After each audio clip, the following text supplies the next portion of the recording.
I'm trying to do this now.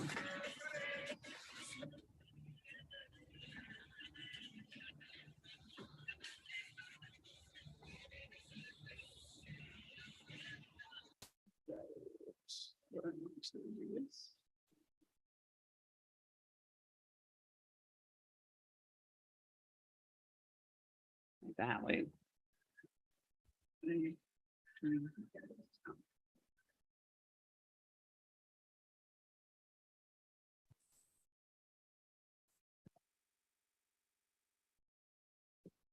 Ooh. There you are. How's it going? Pretty good. I was worried because I couldn't get you to let me in. Hey, sorry. No, I just want to make sure I've got YouTube on still, but I got to turn off YouTube or the sound because I'm going to get an echo. Okay. But I think I'm good. All right. I thought it was Ruben's fault. It was my fault. It was really, yeah, actually. My video wasn't on because I don't put clothes on until I have to go on stage. Yeah. That was me. I was like, oh, wait, shirt, baby, like, all right. I get sweaty, it gets dirty, It's, Yeah. I did say to be comfortable though, so I didn't know, I didn't know what we would be wearing, but I tried to represent a little, right? Good, good. Kevin, can you hear us? I don't know if he's on mute. Is in utter darkness. He's in If he's anything like me, he was wondering how much time he had to go to the bathroom again. Do we need to, you guys ready? Pretty much, yeah. All right. Allie, can you hear me? I want to hear you. Testing. Can you hear me? Yeah, all right. Awesome. She had to sit in front of all the artwork, right? I know, right? Someone showed up a little. It's a little dig at Ruben. Sal could have done that, or Kevin. Oh wait, Kevin's connecting. Here we go. Oh, good. Oh, and I was just so not to be too much of a show off. My partner and I collect original art, and we have a ton of the Ray. And I was just thinking, oh, we got to pull it out. I didn't have time, but I'll definitely share that on Facebook after this because we love the Ray. Uh-oh, we lost I him. remember that. See that one, Ruben? That's Oscar Jimenez. Oh wow! I think Down in the corner where my arm is sticking out. I think that's what that was. Oh wow! Yeah, that's Oscar's Ray. Oh, I mean, Hi, Sal. I don't think we can do a Ray separate, Justice League Task Force separate, because those two books were just, right. And Justice League of America, though, I was rereading that, and some of the stuff it just resonated me. I was like 12, 13, 14, right? So that was that age for me. Thanks for making me feel old. Dude, I'm old now. I'm like 40. I'm like, how'd this happen? Like. See? Oh God, you kidding me? So that makes me the ancient of days. Y'all look good though. Y'all look good. So who would know, right? So you were one of those kids who wrote the letters, right? You were in Box. Remember that? Right. We're gonna talk about letter columns. Don't I recognize your name? We're gonna talk about both your names. I was just at Allie. I'm like, wait, really? I can't believe I didn't even think to invite her. I was just like, so oh my God, like Allie, Fate. You were on Challenges of the Unknown. I loved that book. Oh my God, like I'm geeking out. My partner's actually at a concert. He wanted to be here too because he's as much a nerd as I am. He's actually much nerdier. I actually look cool next to him. That's why I wanted him here, but he's got a concert, so maybe I'm not so cool. But I was going to wait for Kevin, but I just want to make sure we're still on. He might be reconnecting because it looks like he dropped off completely. Yeah. All right. We'll give him a second. I'm going to make sure. Yep. Looks like we're on. So there's a lag on YouTube, which is fine. But we will give him. I saw Sal called him, but he hasn't called me yet. So he's okay. I hope. But we might get started and then just. Hey, you jump in. Yeah. Let's see. Hey, fast and loose. Exactly. All right. So There it comes. good. All right. Are we live now? We're live, and I'm sticking to the script, guys, because I'll ramble like you wouldn't believe. We'll ramble too. Well, you can ramble though. People are here for you, not for me. You know, like I'm just the guy. If you ramble, people love it. We'll see. Yeah, right. Nah. All right, I'm gonna give him a minute.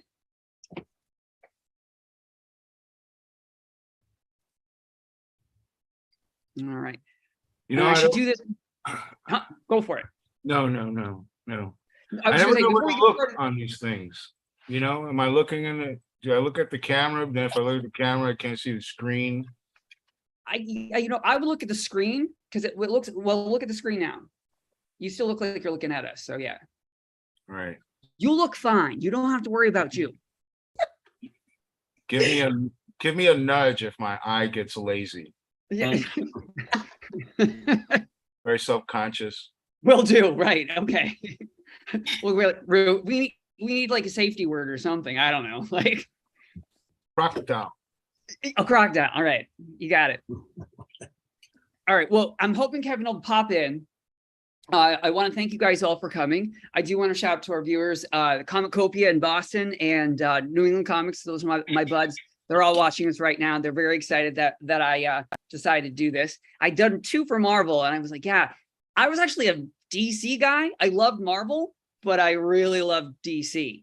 And like Ruben said, I wrote regularly. So I'm so thrilled that you guys agreed to do this. So thank you so much. Coincidentally, you know, we work together with Ruben both. We're going to talk about that. Oh, because you know I love Black Panther, right? And Christopher Breeze is one of my favorite writers. Oh, yeah. And your Moon Knight?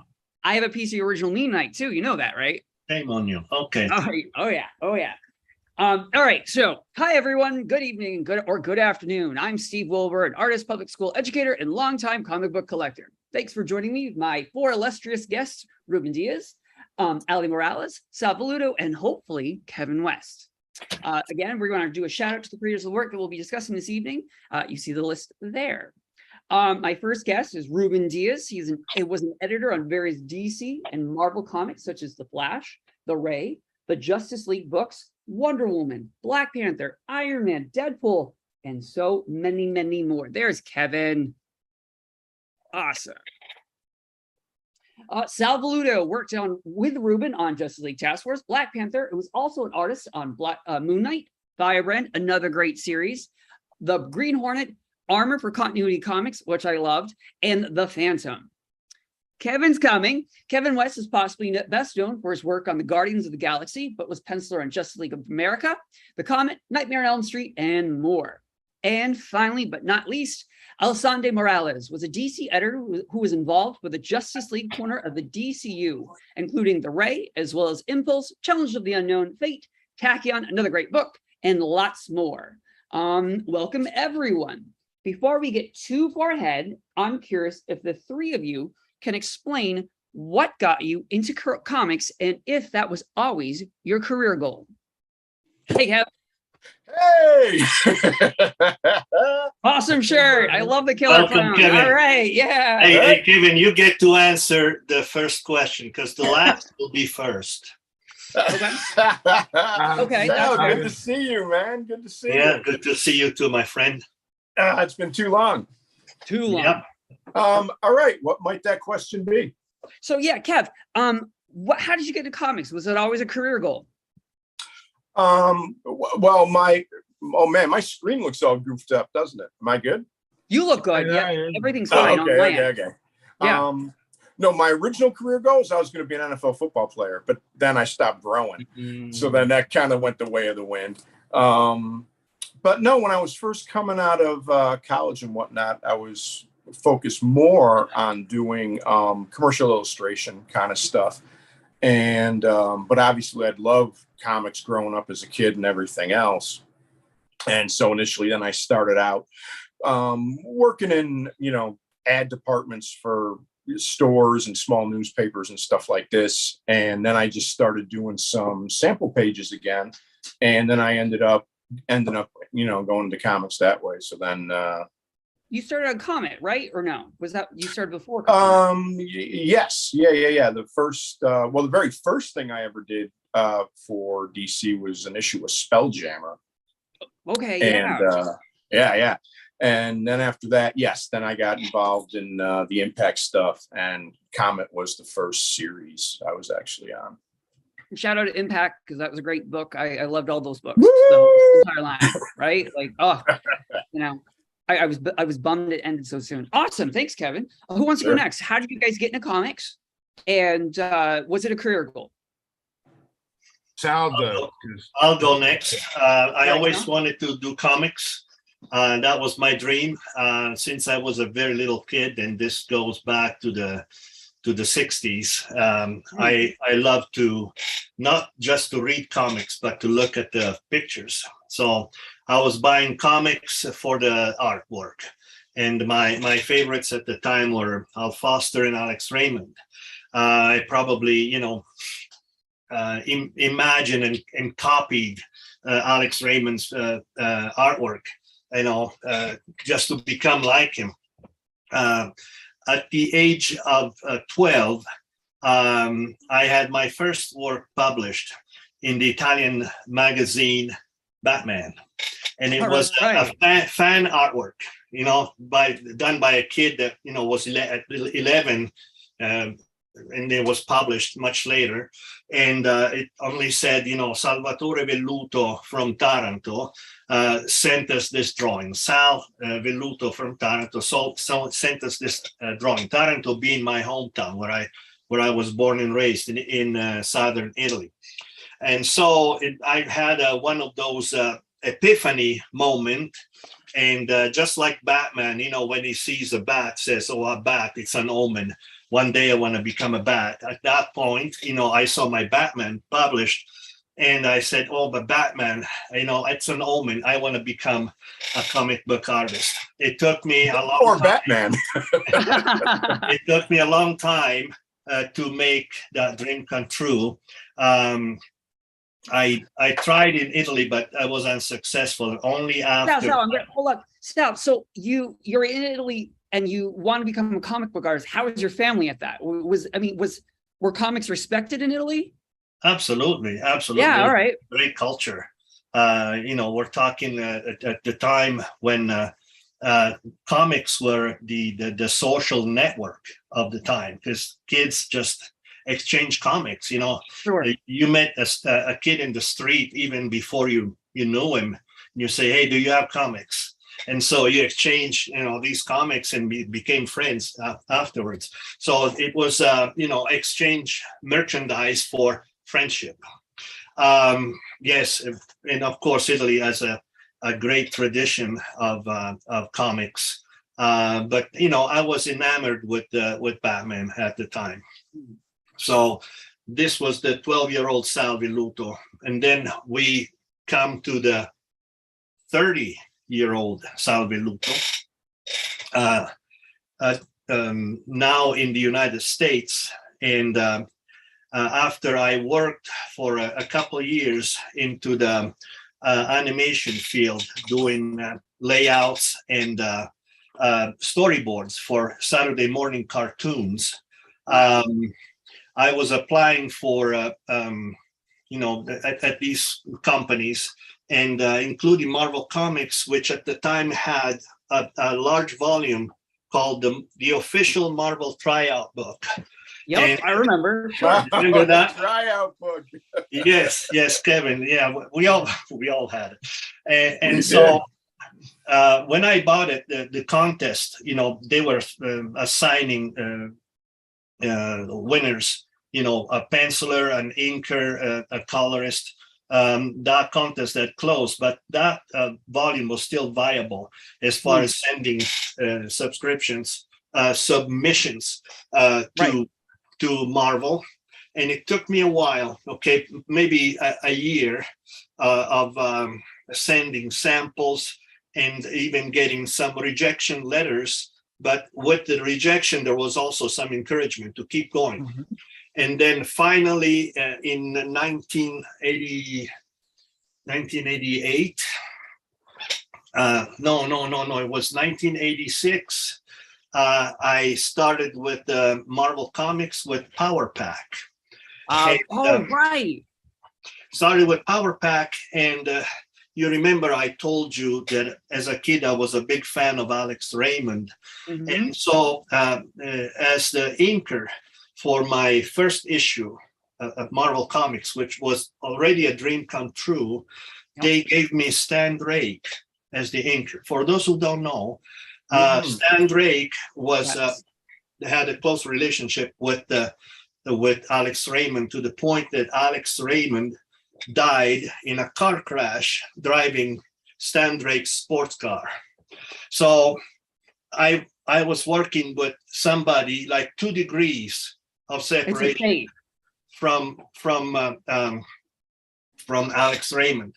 So imagine, what kind of fanboy dream that was for me. And remember, I was already very close to my 30s. So I was a latecomer, and that was my initial approach. I had. Now, is there pressure? Is there pressure though? So I'm going to keep interrupting because you give me all these ideas.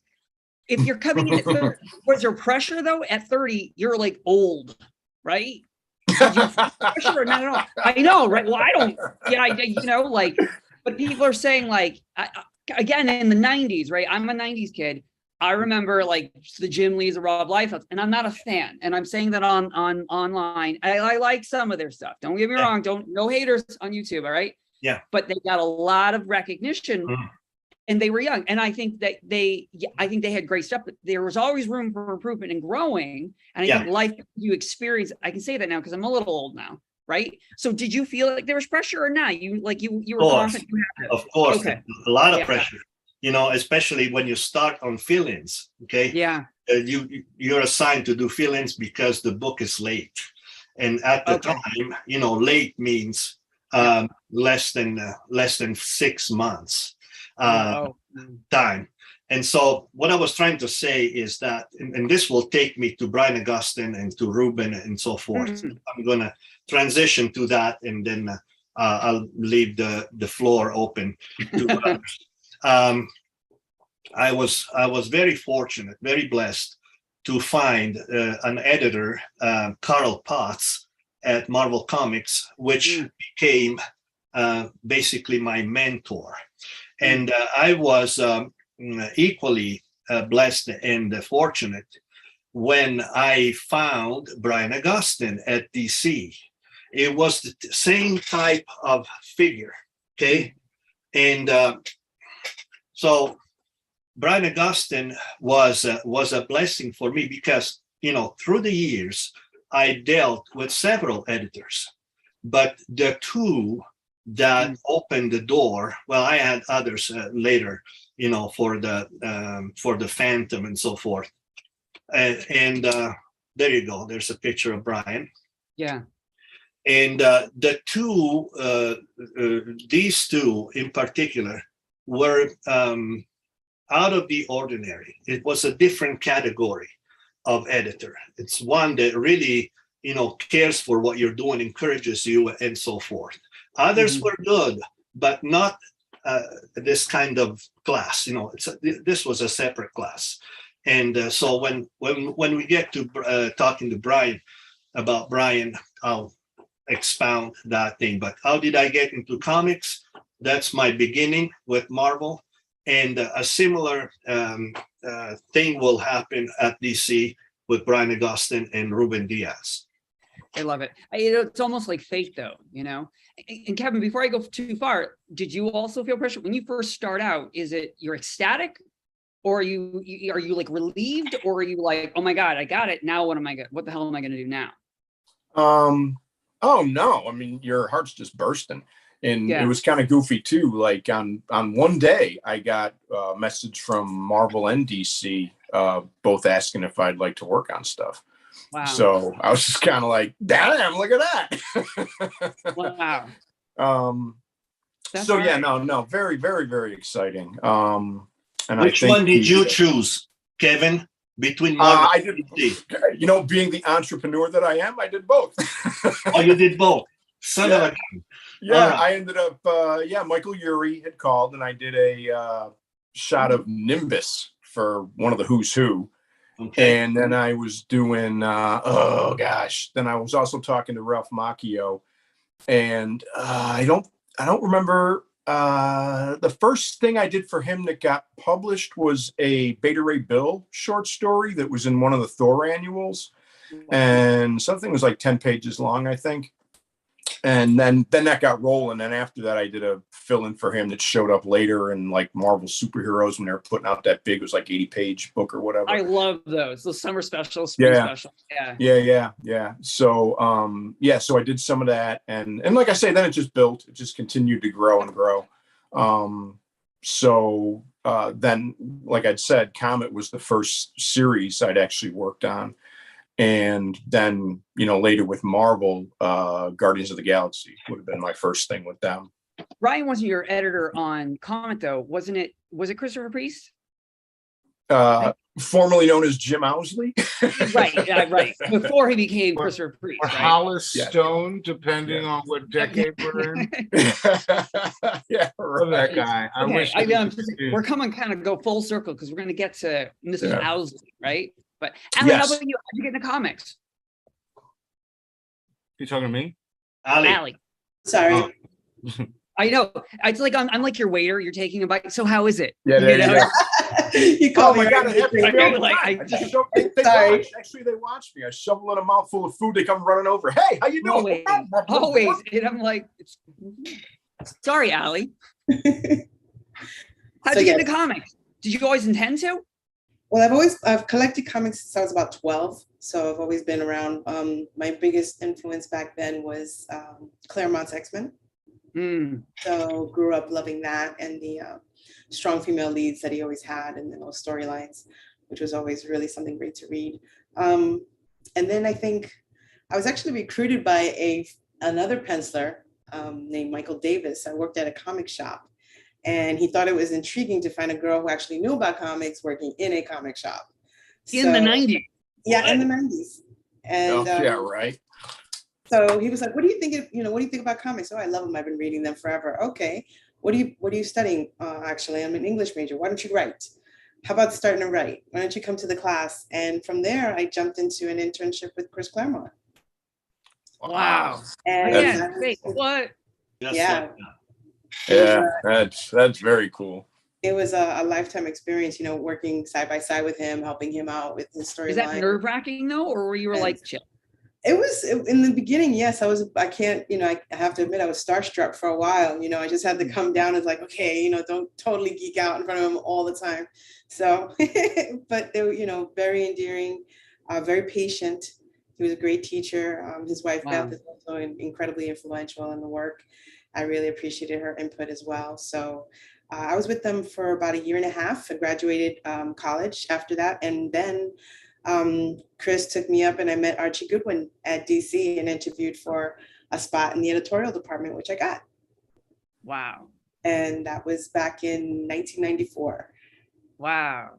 Yep. Well, because actually, so as I was doing the research for this, Ruben in his Vox box introduced you. Yes. And it sounded like, Ruben, you helped me out. We're going to rewind to where you guys started. But at the time when Ali got in, you were really, really busy, right? Yeah, no, I was really happy that Ali got in for, various and sundry reasons. As a woman, there weren't many women in the editorial department. As a Hispanic woman, it's more representation in the department. And I got tired of making Xerox copies. So to have her, join the team. Although, it was really weird because at that point, right, it's kind of like when your parents bring home the unexpected baby, right? Brian and I, and again, I wish he was here. We just had that kind of relationship that, the talent that we work with could see that we were definitely working as a team. I mean, Brian really was in many ways a de facto father figure in my life. And, I have some other like interesting connective tissue of that, but yeah, that was interesting to, to again, have her there. And now to go from being a duo to being a trio in the act. But again, it was wonderful to, not only make a working relationship with Ollie, because again, she's really insightful and, brings a lot of outside interest. Unpopular opinion, I really don't care much about Star Wars, right? So, Right. any kind of related, right? That's the other wall, right? When she does the Star Wars Right. Yeah. interview, she tilts the camera to the Star Wars wall. But no, that was a great time. A wonderful time was had by all. We were all so young. Yes. How did you get into comics though, Ruben? Like, so before Allie comes in, you were with DC for how long, you think? From 92 to 96. So were you a comics fan as well? Yeah, so I was a comics fan. I grew up on Archie comics and Richie Rich, right? I didn't care about I like Super Friends, right, on TV, but I didn't really care about superhero comics probably until I was in middle school. And then, interestingly enough, something that Sal talked about was that whole social aspect that I think may be lost, right? We traded comic books, like, right? We put them in our book bags. That was before we put them in plastic bags, right? Yes. I remember trading, I think it was like a Hulk 181 with the first appearance of Wolverine for like a issue of OMAC, right? But what did I know? Sucker! Now I was like, oh man, that kid saw me coming. He got Yeah, me. he did. Sucker. He got me. Yep, absolutely.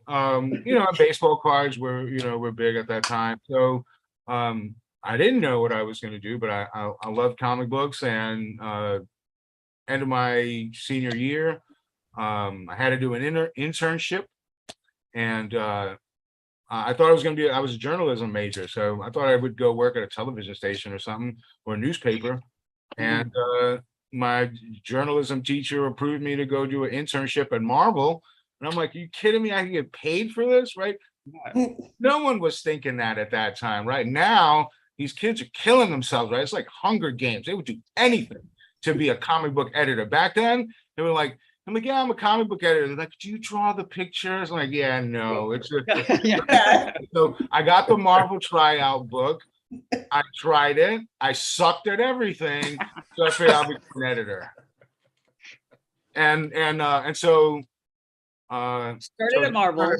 DC. Right. So I interned at Marvel. I did 2 interns at Marvel with Greg Wright and Rob Tokar, and that was amazing. Right, because you're a fan, and now you're seeing all these folks that you read about kind of coming into the office, right? You're starstruck. You have Mike Mignola and Bernie Wrightson pages like in your hands, right? So I did 2 of those, and then there was an opening for assistant editors at DC, and at the time there was kind of a big turnover at DC, so there were a lot of new editors as well, like the Michael Golds and Jim Owsley's were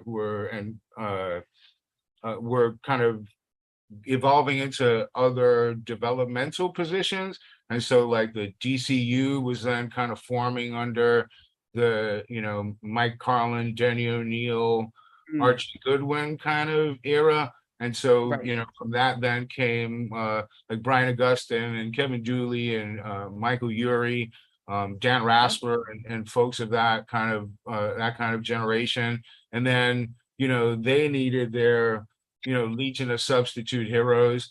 And so I think before then, even the culture kind of skewed a little older. So when I got in, all of the assistants were probably a good 7 or 8 years younger than they had typically been, right? So this was literally, they were just bringing in children into this. And then it was different from Marvel, right? Because Marvel was literally like a summer camp, right? Like all the Tales of the Bullpen, 1,000% true. It was like Animal House, right? And then you go to DC and it's so not Animal House, right? But then we were like, no, we kind of want to be Animal House, right? And then I think also because, Carlin, Goodwin, and Denny came from Marvel, I think there was a bit of that, yeah, sure, it wouldn't hurt us to kind of be like Marvel. So anyhow, I interviewed with everyone, and Brian had the, fortune of being the one guy to have only one assistant. And, he chose me, and I feel so fortunate because it changed my life in many ways for the Yeah. better, in many ways for the absolute worst. Yeah. Mm. The best is because, again, I had a time to do my dream job, right? And the best thing about it is, you kind of learn that, hey, you can do a couple of different dream jobs, right? So I would never trade this one for the world, or even leaving it to do other things. However, the cross to bear is like when right out the gate, you do the thing that you've always wanted to do, what is there afterward, right? Right. Wow. So yeah, it was a wonderful time. I met these wonderful folk that you see here, like, and we've still had some connection 30 some, odd years later. And, I got to work again, with Sal when I went over to Marvel. And it was, great to work with Kevin. The short time, it was right. It was a short time, but it was a good time. I was the ghost. I was in and out. Bam, bam. Yeah. See you later. I don't know what the hell I was doing.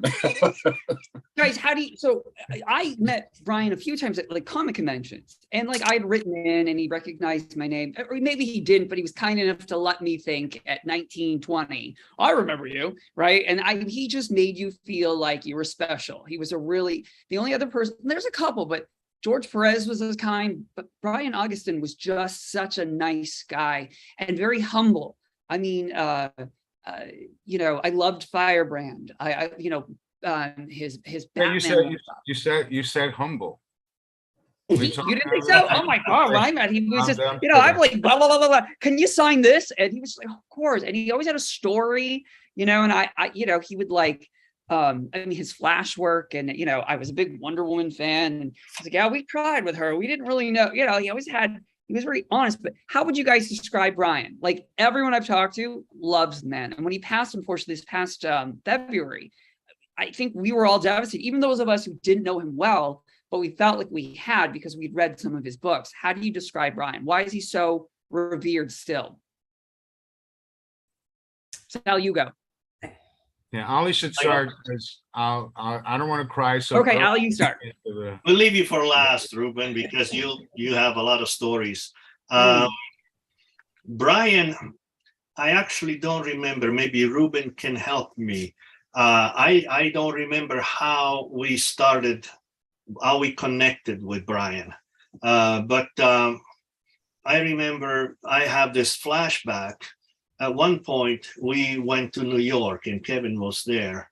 We had this gathering of all the justices. At the story conference. That's right. Yes. And so I met Brian in person, and we sat in his office for a while. And Brian has always struck me as a very balanced person. Yes. And also a matter of fact thing. So he was talking to us, and he was going through his correspondence, and this is my flashback. So Brian talking and taking all these things,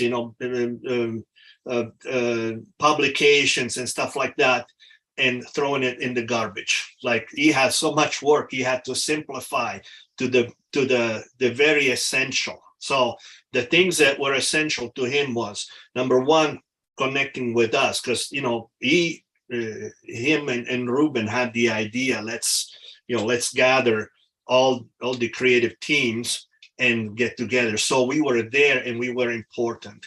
And the other thing is, get rid of the stuff that doesn't matter. So that's Brian to me.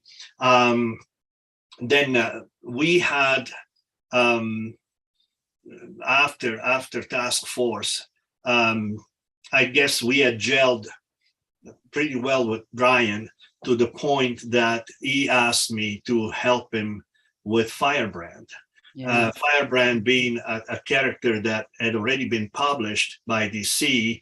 And I guess, after a certain amount of years, you would lose the the copyrights on the character unless you revitalize it. So we revitalized Firebrand. So I was working with Brian at a level of, creative. And he also gave me the chance of doing my first book that I inked myself. I did the first few issues all by myself, and that was also because of Brian's support and the trust that had developed between the two of us. So it was a father figure for Ruben, and I've seen that, but it was like a big brother figure for me. And mind you, Brian was only 2 years older than me, and we connected that way. There's other stories, but related to Brian, because we stayed in touch even after he left the editorial field, and he was still writing.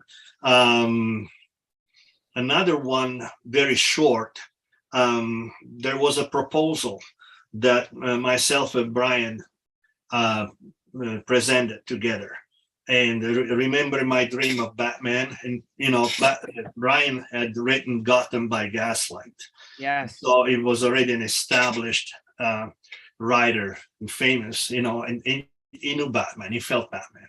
And so we presented a pitch to Denny O'Neil about a Batman Strike Fear miniseries, where the beginning of the book Batman, where he says the bad guys are superstitious, and will strike fear in the heart of criminals, and something like that. So our proposal was all the techniques that Batman utilized to strike fear was a psychological thriller, and we were creating together even at that level. And so my connection with Brian was multifaceted and very satisfactory. He came into my dream, became part of my dream of doing Batman. And we almost made it, even in Task Force, I went so close to doing Batman. I did Bruce Wayne in a wheelchair. That's right, you did. That's right. It was during the Nightfall. That's right. Yeah. So, and that was the story written by Denny O'Neil. Yep. And these guys were playing tricks on me, and they said that maybe we'll have Dick Giordano ink you. Wow. So I felt like Neil Adams at that point, Yeah. with Denny O'Neil on one end and Dick Giordano on the other end. And, this is just to tell you how much Brian, came inside, not just my life, my professional life, but my dreams of, a kid at 12 years old when I said, I want to do Batman. And I still have that dream. See? I saw, yeah. That's awesome. Kev, what about you? Brian Augustyn. I didn't get to work with him for very long, obviously. But he was always just very calm, very chill. And he was just a really easy editor to work with. It was just, he wouldn't seem to get really steamed at you. Although at the story conference, it pretty much took me no time to get the glare. One night, Ruben, you probably remember this, man. Afterwards, we went out, got something to eat. And then we hit this, local bar that was in the area. And, we're out maybe tipping a few. Head back to the hotel. And no worries. I set my alarm, go to bed. Everything's good. I wake up the next morning and I'm looking at the clock going, how come my freaking alarm didn't go off? And because basically I set it for PM instead of AM. Nice. So I throw clothes on. I go freaking running my butt up the street to get to the meeting, and I walk in. The hotel was across the street from DC. Yeah, right. And then Brian just flashes me this glare, and I explain to him what happened, and he just kind of looks at Ruben and goes, "This is a story conference, it's not a convention." And I'm like, "Oh God, now we're all in trouble."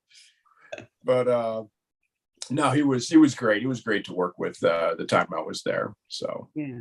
Really enjoyed it. What do you think?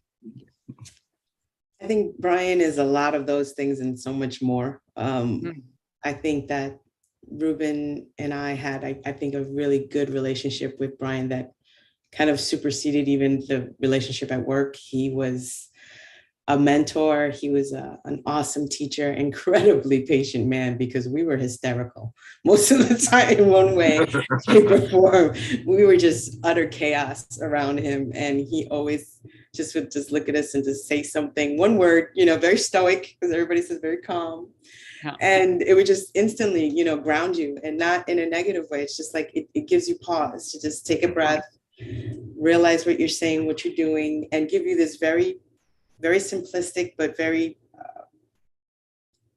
poignant point about yourself that says, hey, why don't you take a minute, take a breath? This is what it really is. And you just look at him and go, wow, that's pretty easy and pretty deep. Why didn't I think of that? Deep. And once you start working with somebody like that, you start having this cadence that just kind of grows in getting to know each other and what's expected. And I think that's why learning from Brian, not only professionally, but personally, really profoundly changed Ruben and I on a very spiritual level, because he was our first real boss, coming out in the beginning of our careers. And as Ruben said, what do you do when you've done what you've always dreamed of right out the gate? There's really nothing that can top it. And I've stayed in publishing in one way, shape, or form, but my heart has always belonged back at, DC. So those are the best of times and the worst of times for a lot of us, But Brian always had a way of, as Sal said, bringing out the best in you, and appreciating your efforts and what you do, what you bring to the table, and really listening, getting to know you as an individual, and bringing out those strengths within you. And it really showed with his work with everyone, writers, pencilers, inkers. He took the time to speak to everyone. And that's why he had such a tremendous amount of respect, in that field, not only with his freelancers, but his peers. Really, you can't find anybody that would say an unkind word about Brian. Even if you didn't like him, you sure as hell respected him. And no one ever had an ill word to say of him. And that just says a lot to his personality and to how he was to everyone professionally and personally. I mean, I spoke to Brian about a week and a half before he passed. So that tells you, he was still very much a part of my life up until the end. So he was a boss, but so much more in such a good way. So I appreciate hearing everybody talk of him so fondly after all this time. And it makes me feel good that, everyone will have good memories of him as much as I do. And I was excited just too with Facebook and whatnot, because I was able to reconnect with him then. Really over the last maybe 2-3 years. So I was having conversations with him then and whatnot. So I got to know him better now than I actually did then. So I'm so glad we were able to do this, and I regret that we weren't able to do it sooner, because it was one of those things where he was at a Terrificon right before COVID. So what was that? 2019, 2018. Yeah.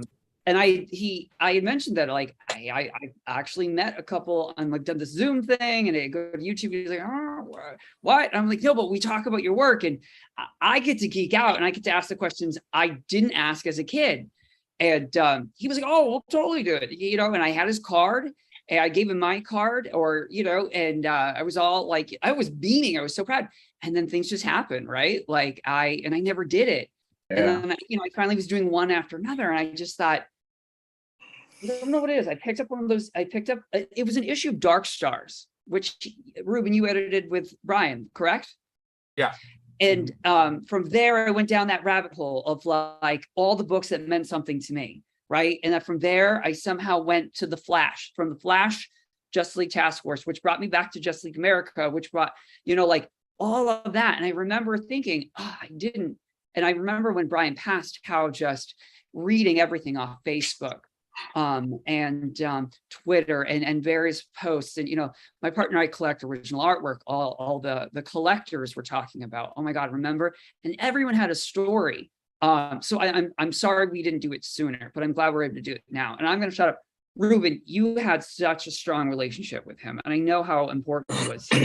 How do you describe, and what do you remember most about Brian? Can I add a question for Ruben as he answers this? I'd like to make an observation, and maybe Ruben can help with the answer. At that story conference that we mentioned before, we creators had the opportunity to see for the first time how the Brian and Ruben coordinated things with all the other creators, which is, the main purpose of editorial. And it was very interesting. In particular, we had Mark Wade, which was a very close friend to Brian. And so to see the idea, the brainstorming coming out of that room, and to see how Brian was, putting all these things together, organizing the chaos of the idea, it really gave us an appreciation and also a lot of enthusiasm, for the story arc that we were going to do with it. Basically, the Justice League and the end of the world, Judgment Day. I was awesome. Judgment. And so Ruben has seen this over and over again. So I'd like, if you can help us better understand and appreciate, Ruben, how the ability Brian had to coordinate all these things at the same time, because we were all like probably trying to herd cats, each one going in one direction, and so that's a superpower to me, that the ability of doing that. And Ruben, I think, inherited that from Brian later on. So how did he do it? And think about it though, on top of Sal, and Ali jump in too, Ruben helps out. There was Judgment Day, which I'm so glad they collected and trade, because I've read that over and over and over again. I have it in my classroom. I have the kids reading it still. And I love that, like, well, who's this guy? And then we go down that, right? But then you also had Zero Hour. You had Underworld Unleashed. You had the Guy Gardner storylines that crossed over. Like, that's a great question, Sal. Yeah. Nightfall, yeah. No, it's wonderful. It's on here, but like, let's go with it, right? Ruben? Am I on? All right. You're on, sorry. Go ahead. Where do I begin without talking for the next hour and a half? I think it's fine, because I was already going through my feelings halfway through Sal's video. But no, Brian was absolutely, special to me, and the universe absolutely had a very pointed reason for, at least for him in my life, absolutely. I met Brian, well, I guess I first knew of Brian when I collected Troll Lords. I forget who published that, but I think he was the editor on that, out of Aircell. Was that a thing? Do you guys remember that? Vaguely. Maybe. Anyhow, that's where I recognize his name. And then of course I bought Gotham by Gaslight, and I got to meet him at a convention. And in part to Sal's point, and stuff that was said by the others, Brian had a real affinity for creating a rapport with people. I think that he for as imposing a figure, like physically, as he could seem, from a energy standpoint, it was very calming. He kind of just took everything in, right? Like, it was hard to really surprise or unnerve him. And believe you me, I probably tried on several occasions, right? Yeah, and again, like Ollie's probably laughing, because again, Brian really was like a father figure to me. Again, I grew up without a dad, and God just created a number of mentor vacuum issues. I would come in daily and like swipe in and literally just douse myself in gasoline, right? Like douse myself in gasoline and like look for the hottest place in the office. Like, yeah, that's true. True story. And it's one of those, self-destructive things that people do to see where, like you're testing life, right? Like I'm this young person, again, in this candy store, like, I'm behind the curtain of Oz, right? And so Brian was really accommodating, for that as well. To Sal's point, he loved stories, right? Jesus, there were probably like millions of ideas that we talked about that we never got to do, that went no place. We'd talk about the storylines of literally every television show that there was. And, so of course, you put the two together, like someone who has this, rapport and affinity with people and, like stories. And then you're in this candy store of managing, really like dozens of multiple crossing crossing storylines of people. And I think that's probably what Brian liked most, which the character point stuff, right? Like and of course he loved the art, but like I was the art guy, right? I would come in, I'm like, oh my God, look at this guy. Like I came in and he just had a pile of submissions, that as a fan I would just go through, and that Howard Porters of the world and Mike Waringo, like there were dudes in there that I just never got to give work to. Oliver Copiel was in there, who later, just was huge.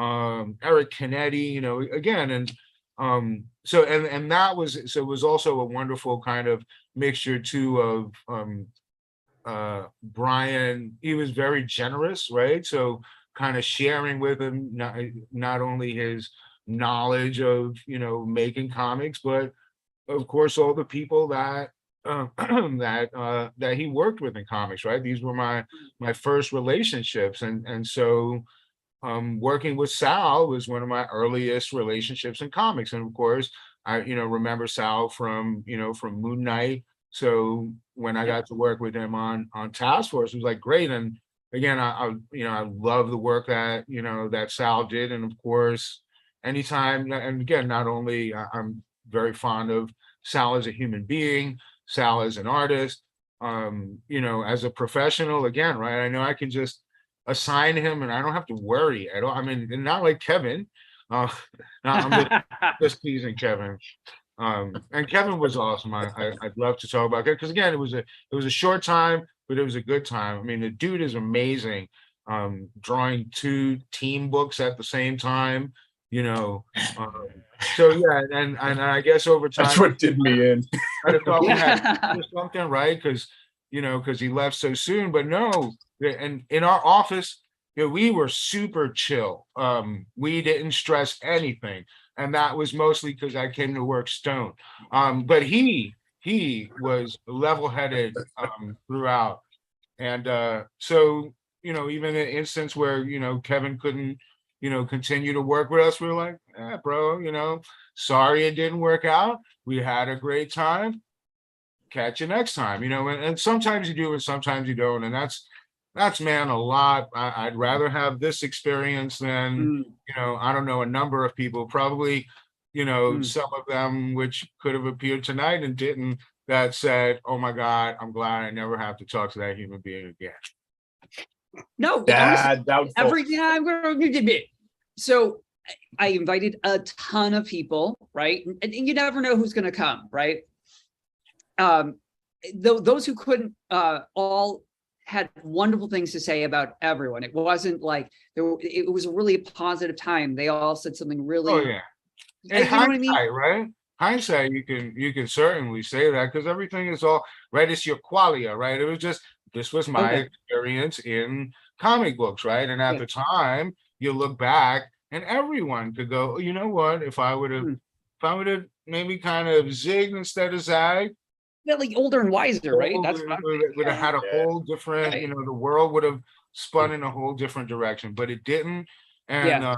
and I think it's awesome now with social media that we have the chance to, to do that, right? That we can go, Right. there've been plenty of times where I've connected with folks and I'm like, hey man, I'm sorry that time didn't work out. Yep. I probably could have been a little more diplomatic in how we resolved it, or what have you, but I appreciate that we went through that, that moment. It mattered, it resonated with you, right? So regardless of how we felt about, the performance, right? Because Hmm.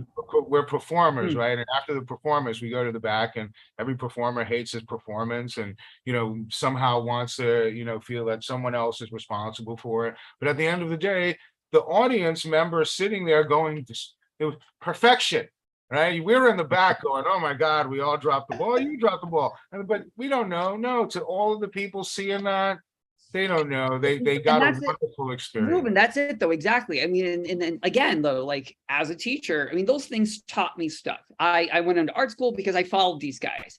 I love Kevin's work. I love Sal's work, right? Like that inspired me. Howard Porter. Oh my God, that inspired all of that inspired. Great. Right. But your books, you guys, I have your books. I'm giving out free comics all the time to my students, right? And I was teaching 5th grade. I'm teaching art again this coming year. So I'm going to have K through 8. So, at least 3rd through 8 are going to get those same as soon as I find the old, I don't buy the new stuff. I find the old stuff. The old stuff is what really spoke to me. I love the letter column. I'm like, read the letter column. That's where the entertainment's at, right? I mean, that stuff was like, you learn there's history in that. And I'm going to cut you off, Room, just because we're going to talk more about Brian as we go, right? Can I tell you a funny story? Yeah. About Brian. The concept of Justice League Task Force was to have a rotating team of superheroes. Yes. And, the only 2 steady characters were the Martian Manhunter and Gypsy. Yep. But there was a character in the story that was basically the head, the brain of the Justice League Task Force, and his name was Hannibal Martin. Right. And Hannibal Martin, here there's a picture of him right here. That's the back cover of the first issue, right? Cover of number 1. Yeah. So Hannibal Martin was Brian Augustyn. And at the time, Brian had not lost weight, so he looked pretty much like that. And it was interesting because I didn't use photos of Brian to create Hannibal Martin, but I went by the description that David Michelini gave me of the character. And I used a book of photographic reference to find that character and create that character, which, by fate, ended up looking and acting like Brian.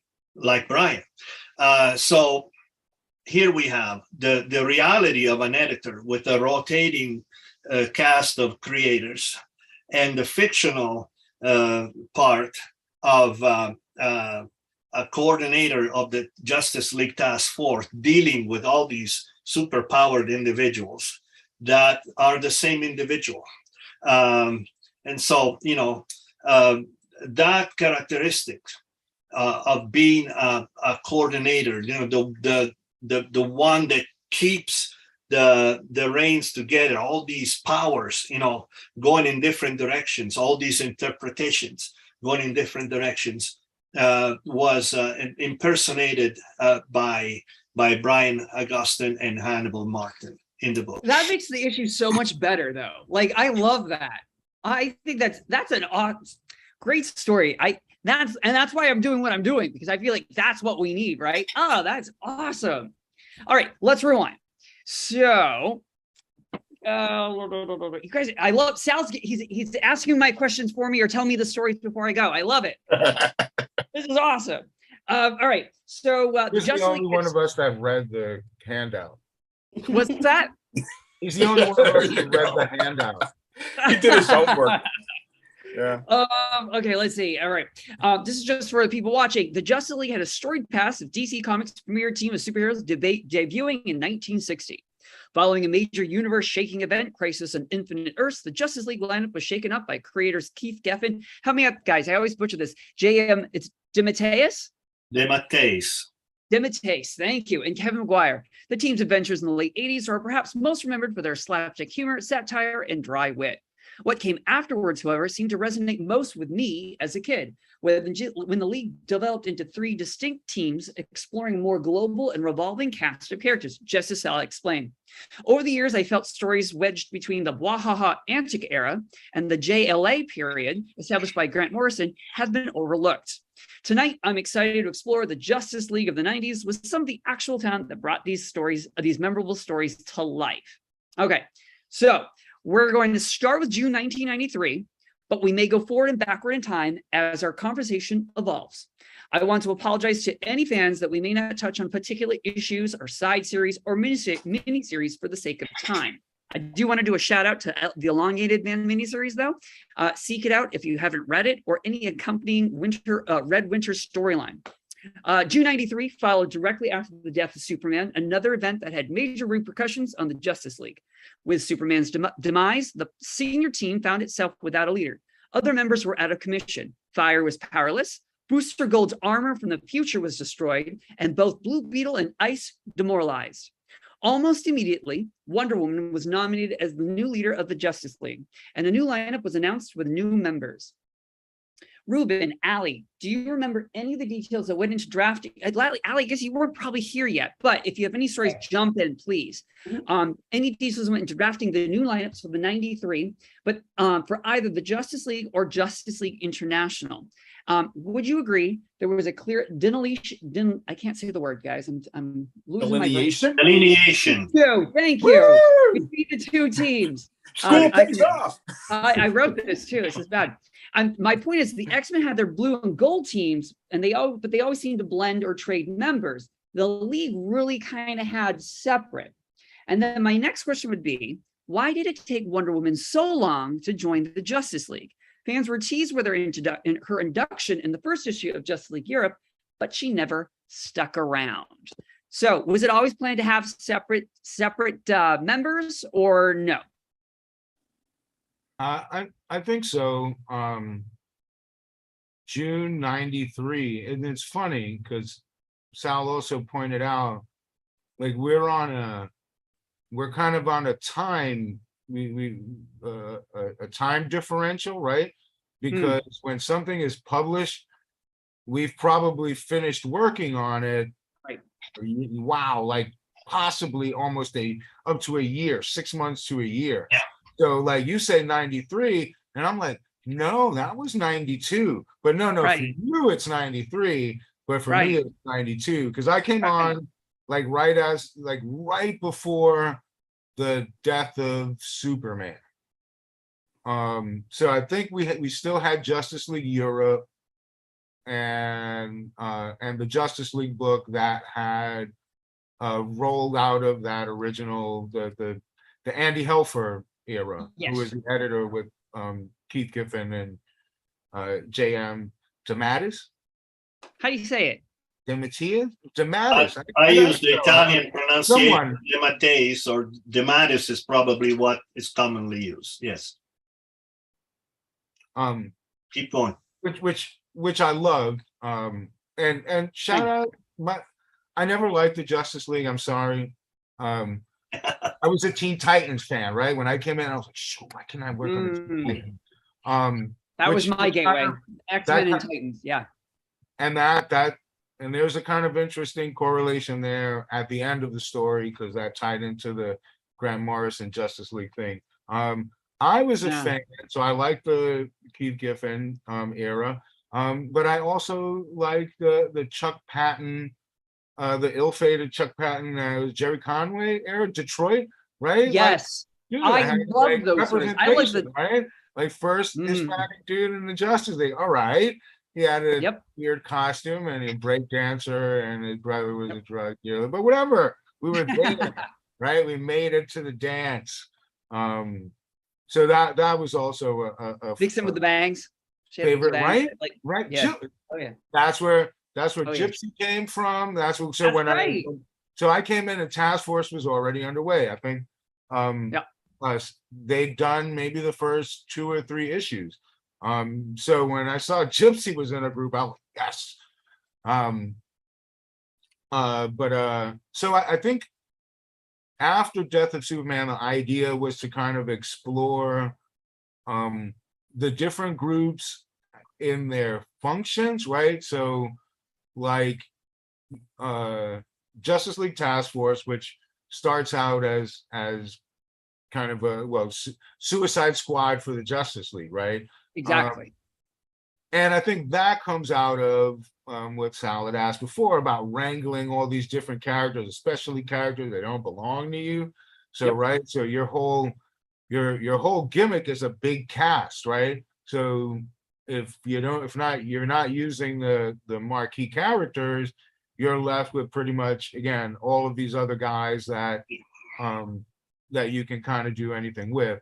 So separating them ultimately, so Task Force then becomes a group as a school, right? So an organization for people to learn.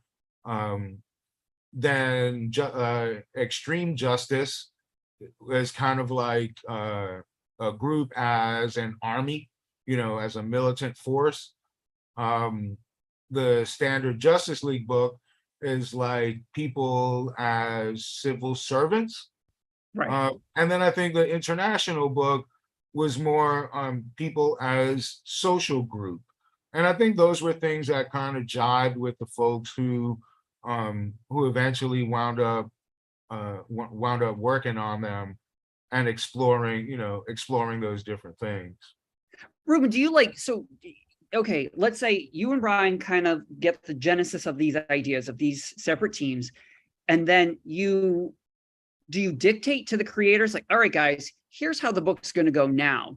Or was it like a mass mingling of, what if we did this? What if we did that? And then you guys take those ideas and then.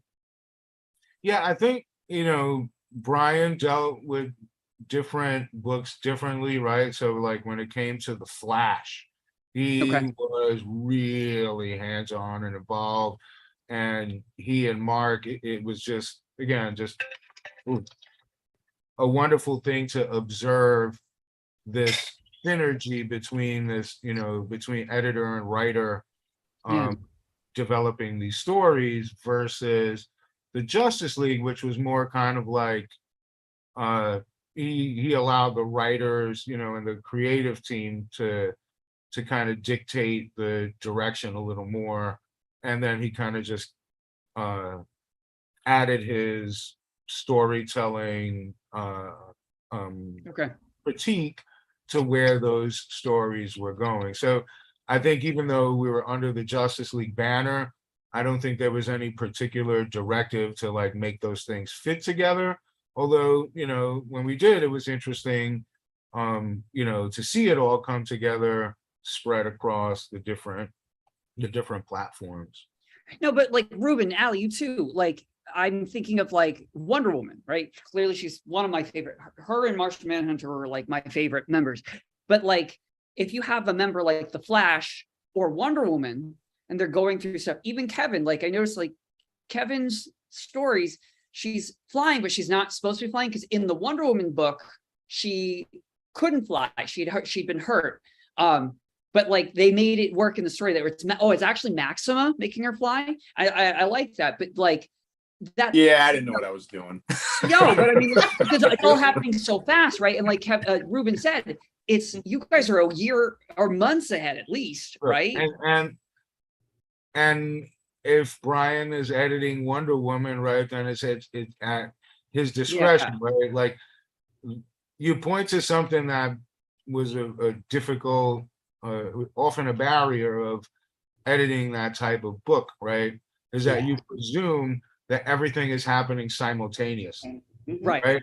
And they're like, wait a second, no, but so in something like that, you may go, well, in January of '93, Wonder Woman can't fly Right. in her own She gets book, replaced but by Artemis. she's Remember, flying. like you have the Right. redhead with the ponytail, right? Like, yeah.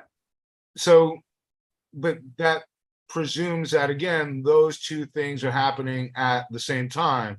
I guess to us, we felt more like as long as we acknowledge where that would happen, Yeah.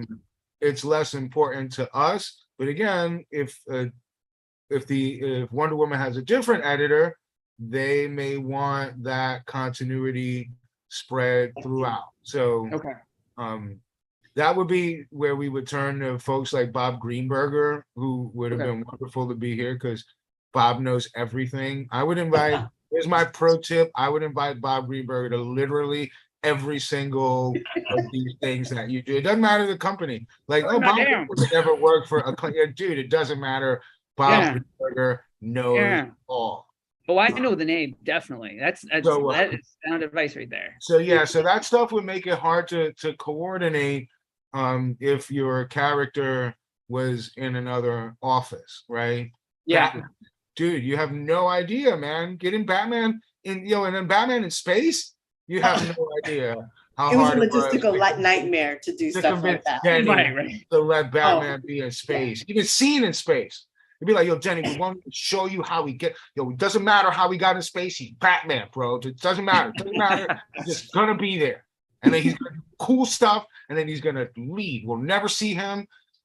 And that's that. But it's sort of like today's Batman, though. Like half of DC's books are all Batman. I'm like, no, they're all Batman. And again, to Sal's point of doing Batman, we always did Batman. Martian Manhunter, Batman. Black Panther, Batman. Yeah, really, kind of, right? Yeah. And now DC's whole publishing plan, everybody is Batman. Everybody's Green Lantern, Batman. Yeah. No, isn't he like Batman and Superman now? Or like he's like three? Yeah, but everybody's Batman. You know what? I knew Bronze Tiger why did Bronze Tiger leave the Justice League Task Force? Steven, you would know this. I should, but because he was sort of kind of dating Gypsy. You guys Sal, you and I guess Dave McLeany started it, right? Because it was always established that. I guess rewind. Was Justice League Task Force always going to have rotating cast of writers? Or no, I think initially, yeah. I think initially, I don't remember very well, okay? But my memory, whatever I have left of it, I think that David was supposed to write the whole thing, and then at one point he couldn't. And so we looked for another writer. And after David, we had Denny O'Neil. Yes. And so at that point, and Denny only did 2 issues, the ones that had to do with the Night Quest, the search. Correct. And so because of that change in format, then we had other, writer coming in. And so we had also the characters rotating. I wrote my notes here. We had Michael Jan Friedman after him. Right. They took on the neo-Nazis. That was a great storyline. That was a great story because, Friedman being a Jewish writer, of course they gave him the neo-Nazi thing, which was very, very interesting. And by the way, then I would meet again with Michael at Marvel doing Silver Surfer. That's right. And so, a lot of friendship collaborations were born because of that format, not to mention, Christopher Priest and Ruben, was born, at Justice League Task Force, and then it translated into Black Panther. So of what I remember is that. Sal, is it hard though when you write if you go from writer to writer to writer? Is that a hard thing or nah? Not at all. Not at all. Or at least I was naive enough that I didn't see the difference. As a fan, for me, because I was a very visual guy, and again, I went to art school, so you guys inspired me. It was hard for me when you had artists after, like Wonder Woman went through artist after artist after artist. When they finally found, like, Lee Moder was fabulous, right? So I love that, like, Sal, you were able to like transition through all of those writers, and it really flowed. I liked After Judgment Day though, when Justice League Task Force kind of became like a school, almost like a Doom Patrol, like X-Men, right? Jean Jones takes over and he has Gypsy, the Ray, Triumph, and Elron, who was Despero, right? And I love that you were able to keep that going, and you really made that your book. Yeah. Because Christopher Reese really took over and really brought us in some continuity. He wrote the Triumph miniseries, and he also did the Ray series, which is great because you really tied all that in. And Ruben, you were, that's what I'm talking about. I designed the toy, by the way. You did? Very cool. Oh, that's awesome. You guys, I don't know. So in the letter column, Ruben, you talked about how you were a toy collector, and you agreed. Fans were asking, why don't we have more toys? And there's a Gerard Jones wrote a story about how, you remember the Yaz? He was the like pterodactyl like alien. I loved Yaz. Oh my God, that last issue, I still cry. 113. Oh, because he always talked about every issue would start about, this one's about stories. And stories are, it was just beautiful stuff. Anyways, he talks about he has a toy collector or toy producer come into the satellite, and fans have been writing like, why don't we have more Justice League toys? And you even wrote like, yeah, we gotta get something going, right? So when I saw the Total Justice line, I was like, that Hawkman figure was amazing. Despero was amazing. Whether there's a Huntress, hold up, Green Arrow. Can't see. I've got Green Arrow here. Yeah. I just found him. But I'm sidetracking myself. Sorry, guys. Okay. So Ali and Ruben, how do you describe working with different writers, editors? Is there a key to have a successful working relationship in comics? And Kev, you too, because you work with a lot of people as well. Ali should talk about it. I haven't been successful at all working with people. Hate me. No, I think it absolutely. You being an editor, working with writers, artists, inkers, it's very challenging. You have to have that connection with them because it is very important to give that input. A lot of people forget that artists work in a very isolated environment. They're usually in their studio, 16 to 18 hours a day and very little social interaction. So the only interaction they have is when you're speaking to each other on the phone, or, well, now we can have video chat, but back then we didn't. Right. So it was very important to have that communication, that open line with them, because they needed to have that input, have their voice be heard. And in turn, if there is some sort of pain point, we resolve it by walking it through, seeing what's the best outlet, what's the best outcome for the characters, and told in a way that's going to benefit everyone. The more you're collaborative, that's when you'll get the best work out of your team. You have to empower one another to make sure that you're doing the right decisions. And it is very important to do that, because people that rush, and I'm going to say people, editors that rush their talent off the phone because they're trying to meet some deadline, it'll reflect in the work. It most definitely will reflect in the work, because they don't feel that they're heard, and that they're just really just chugging out a machine, and it's not, I think that's a lost art. I think that's very prevalent today. It's more of a churning out the work and getting it out there, rather than having that camaraderie together as a team and have that whole holistic point of view of the storylines and of the characters. Now it's very commercialized in a way. It's all about what's going to sell, the next Batman book. It's so much more, I think, back then. Ali, but the 90s, and I agree with you. So I'm coming back to that. but the 90s get knocked off because they're like, oh, it's just churning, right? Like, think about it. You had 3-4 DC titles going. There's Justice League Quarterly, there's the miniseries, the blah, blah, blah, blah, blah. Now, I digress, because we're having this because those stories impacted me. They meant something to me, right? So how do you do that? How do you find that character? How do you find that because you're churning out a lot, but you are making stories. You are making meaningful stories. You find characters that you resonate with. It's simple as that. I mean, Mark Waid is one who is amazing at character development, as far as I'm concerned. Him and Priest, I worked with extensively on the Ray and Justice League and Flash and Impulse for quite a while. So seeing them both at work was really, incredible to see their own processes, because everybody has their own process. Everybody has their own way to ride that creative wave for themselves, right? What Brian and Mark, they had that really creepy hive mind thing working between them. Like they would just finish each other's sentences. They would just Siamese brothers, yeah. It really it was really crazy, that connection they had, and it was just like Ruben said, it was just like fascinating to just watch it happen right in front of you, and then the storylines that evolve from that are just incredible, stories that are still talked about to this day.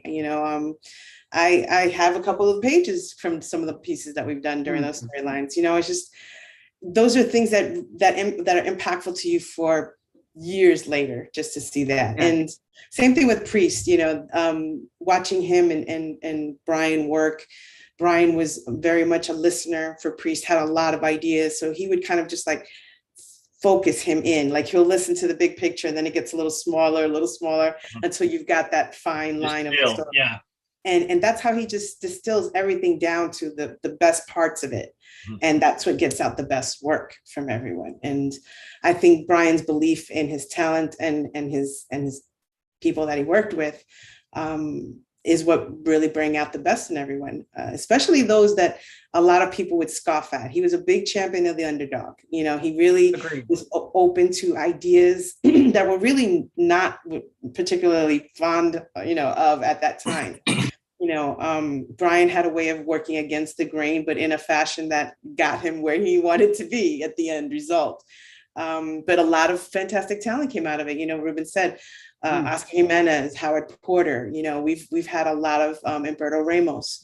Yeah. Those people were just, amazing guys who were just brand new into the industry and just broke ground. And it was through Brian that, he just brings out the best in everyone. And, he went past language barriers because art is a language, that everyone speaks. So Brian just found that way to get to everybody where he wanted, to understand them. And then they in turn understood him. And it was just a harmonious blend that it was a gift. He was just really like the Jedi master of editors. He just had this way about him that everybody it was that charisma, I guess, that just drew us in with him.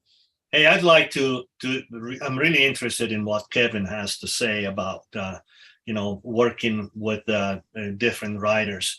And then I would like to add something to the point that both Ruben and Ali were making as far as the editors not putting pressure on the artists. So Kevin, why don't you tell us a little bit about your experience? I'm very interested in what you have to say. Well, when you mentioned earlier talking about, how you got into the biz and everything else, the first thing we're starting with is the fill-ins and somebody's late, jump in and do an issue in the middle of the story arc or whatever. So you're just like constantly, there's other people in charge and you're brought in, as a spare tire. And so automatically you have, different writers, different scripts that are coming in. That's just part of the biz. It becomes a different scenario, obviously, once you're actually on a series, because then you can develop relationships. And then, depending on how the personalities mesh and everything else, then you're able to start to, really form more of a cohesive approach. And then both sides, the writer and the penciler, then kind of combine their efforts into, storytelling ideas and everything else. But just on the individual jobs, it's just that it's a job. What's the next one? What's the next one? What's the next one? So it's just, you just have to be used to dealing with writers, and you never actually talk to anybody. I mean, you get the script and you go ahead and do it. Although early on, I will say this on a little writer's side note. When I first started, I got so lucky that I got to work with a couple of just my childhood idols. And one of them was Roy Thomas. He actually wrote this Ventures annual issue that I did. And I'm like, I got a script from Roy Thomas. Are you kidding me? So that was pretty cool. But yeah, it's just part of the business, part of the trade. So you just roll with it. But in going into the 90s, though, you guys we had email, but it was still kind of a newish. So how did you get your artwork? Did you just FedEx your artwork? Yes. And then go to the editors? And then what happens though, Ali or Ruben, if it's not good, or there's a mistake, or something's changed at the last minute, what do you do? Depending on writers. Well, depending on what type of error it is, if it's just an editorial one, we can easily fix that in the production room by changing up the copy and the lettering, not a problem. But when it's an artistic change, it's something that could be a patch that can be done right over. If it's a bigger change, then that requires a whole lot of discussion. So yeah, if there is a bigger change, like an entire page, then we run into scheduling concerns and seeing what we can do to try to avoid that. But I think in my experience being there, gosh, maybe that happened once. It really wasn't something that happened often, thankfully. I just had a couple of my pages that just had tweaks on them. In one scene, I drew Power Girl and Green Lantern talking to one of the guys that was on our squad. And Green Lantern had a broken arm at that point that I didn't know. So I just had him with his arms, out in a very, cool, I'm Green Lantern kind of pose. And then someone had actually gone in and drew the patch. So they cut off it at the elbow and drew a forearm on there that was in a sling. And I think one other time I had a shot of the Ray, and I think they just had inserted a different head in there than what I had. And I think there's maybe one other tweak. I think on one shot, a Guy Gardner had like one eyebrow raised or something. And they probably thought that looked wonky. So when the book came out, both eyebrows are where they should be. But other than that kind of thing, I mean, it was just patches. It was a lot harder in the olden times. Now it's magic, right? Now everything gets made by magic. You don't see anything, right? You don't. You get everything digital, virtual, right? I don't even want to say piecemeal, because you don't see or I'm presuming, I don't know, I've been out of it, but I guess you just get scans, right? Like you draw your pages at home, you scan them in. If you work with an inker who works digitally, they don't even touch an original page. There is no original page other than the maybe penciled page, unless you drew it digitally. So none of that stuff exists. Everything could be delivered, instantaneously, right? Where before, there's something about that page, the mercy of FedEx, man, and you worked with people in Philippines or Spain or like literally around the world, and so you're like, oh, you don't have FedEx, so how are you going to get that to me? Oh, really? You have to have someone take it by burro. Yes.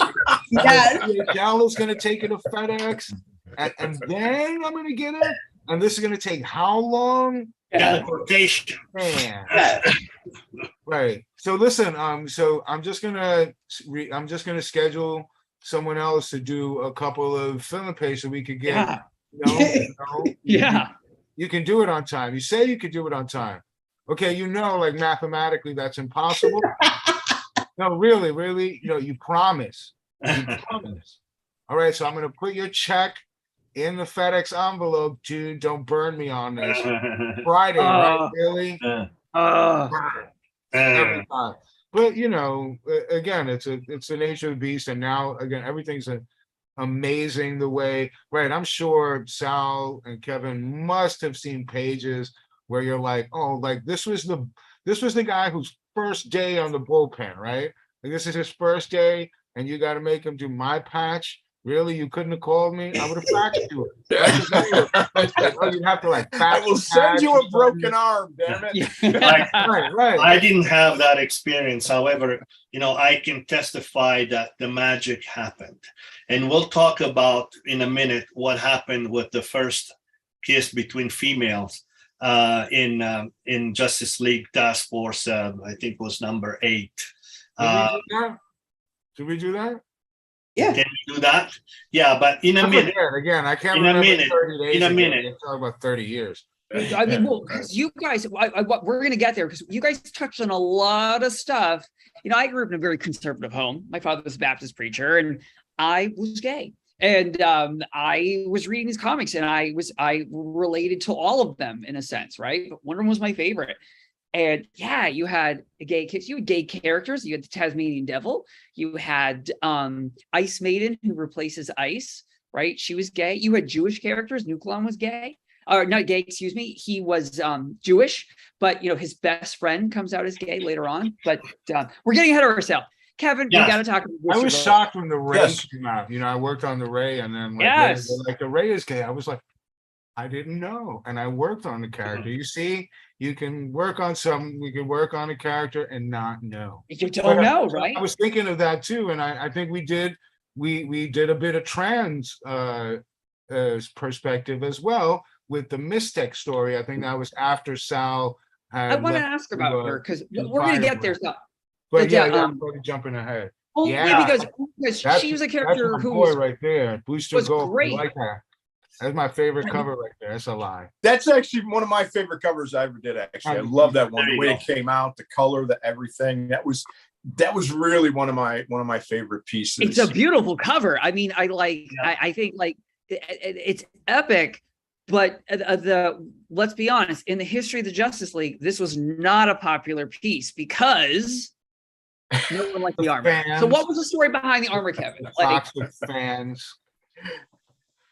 I mean, so Booster, after Superman's death, right? The League had been in shambles and they're trying to figure that out. Wonder Woman takes over, and Blue Beetle is able to slowly put together a new armor for Booster, right? A hodgepodge armor. Hodgepodge, right? And he does. And his first adventure with it, it starts breaking up, and then it fails.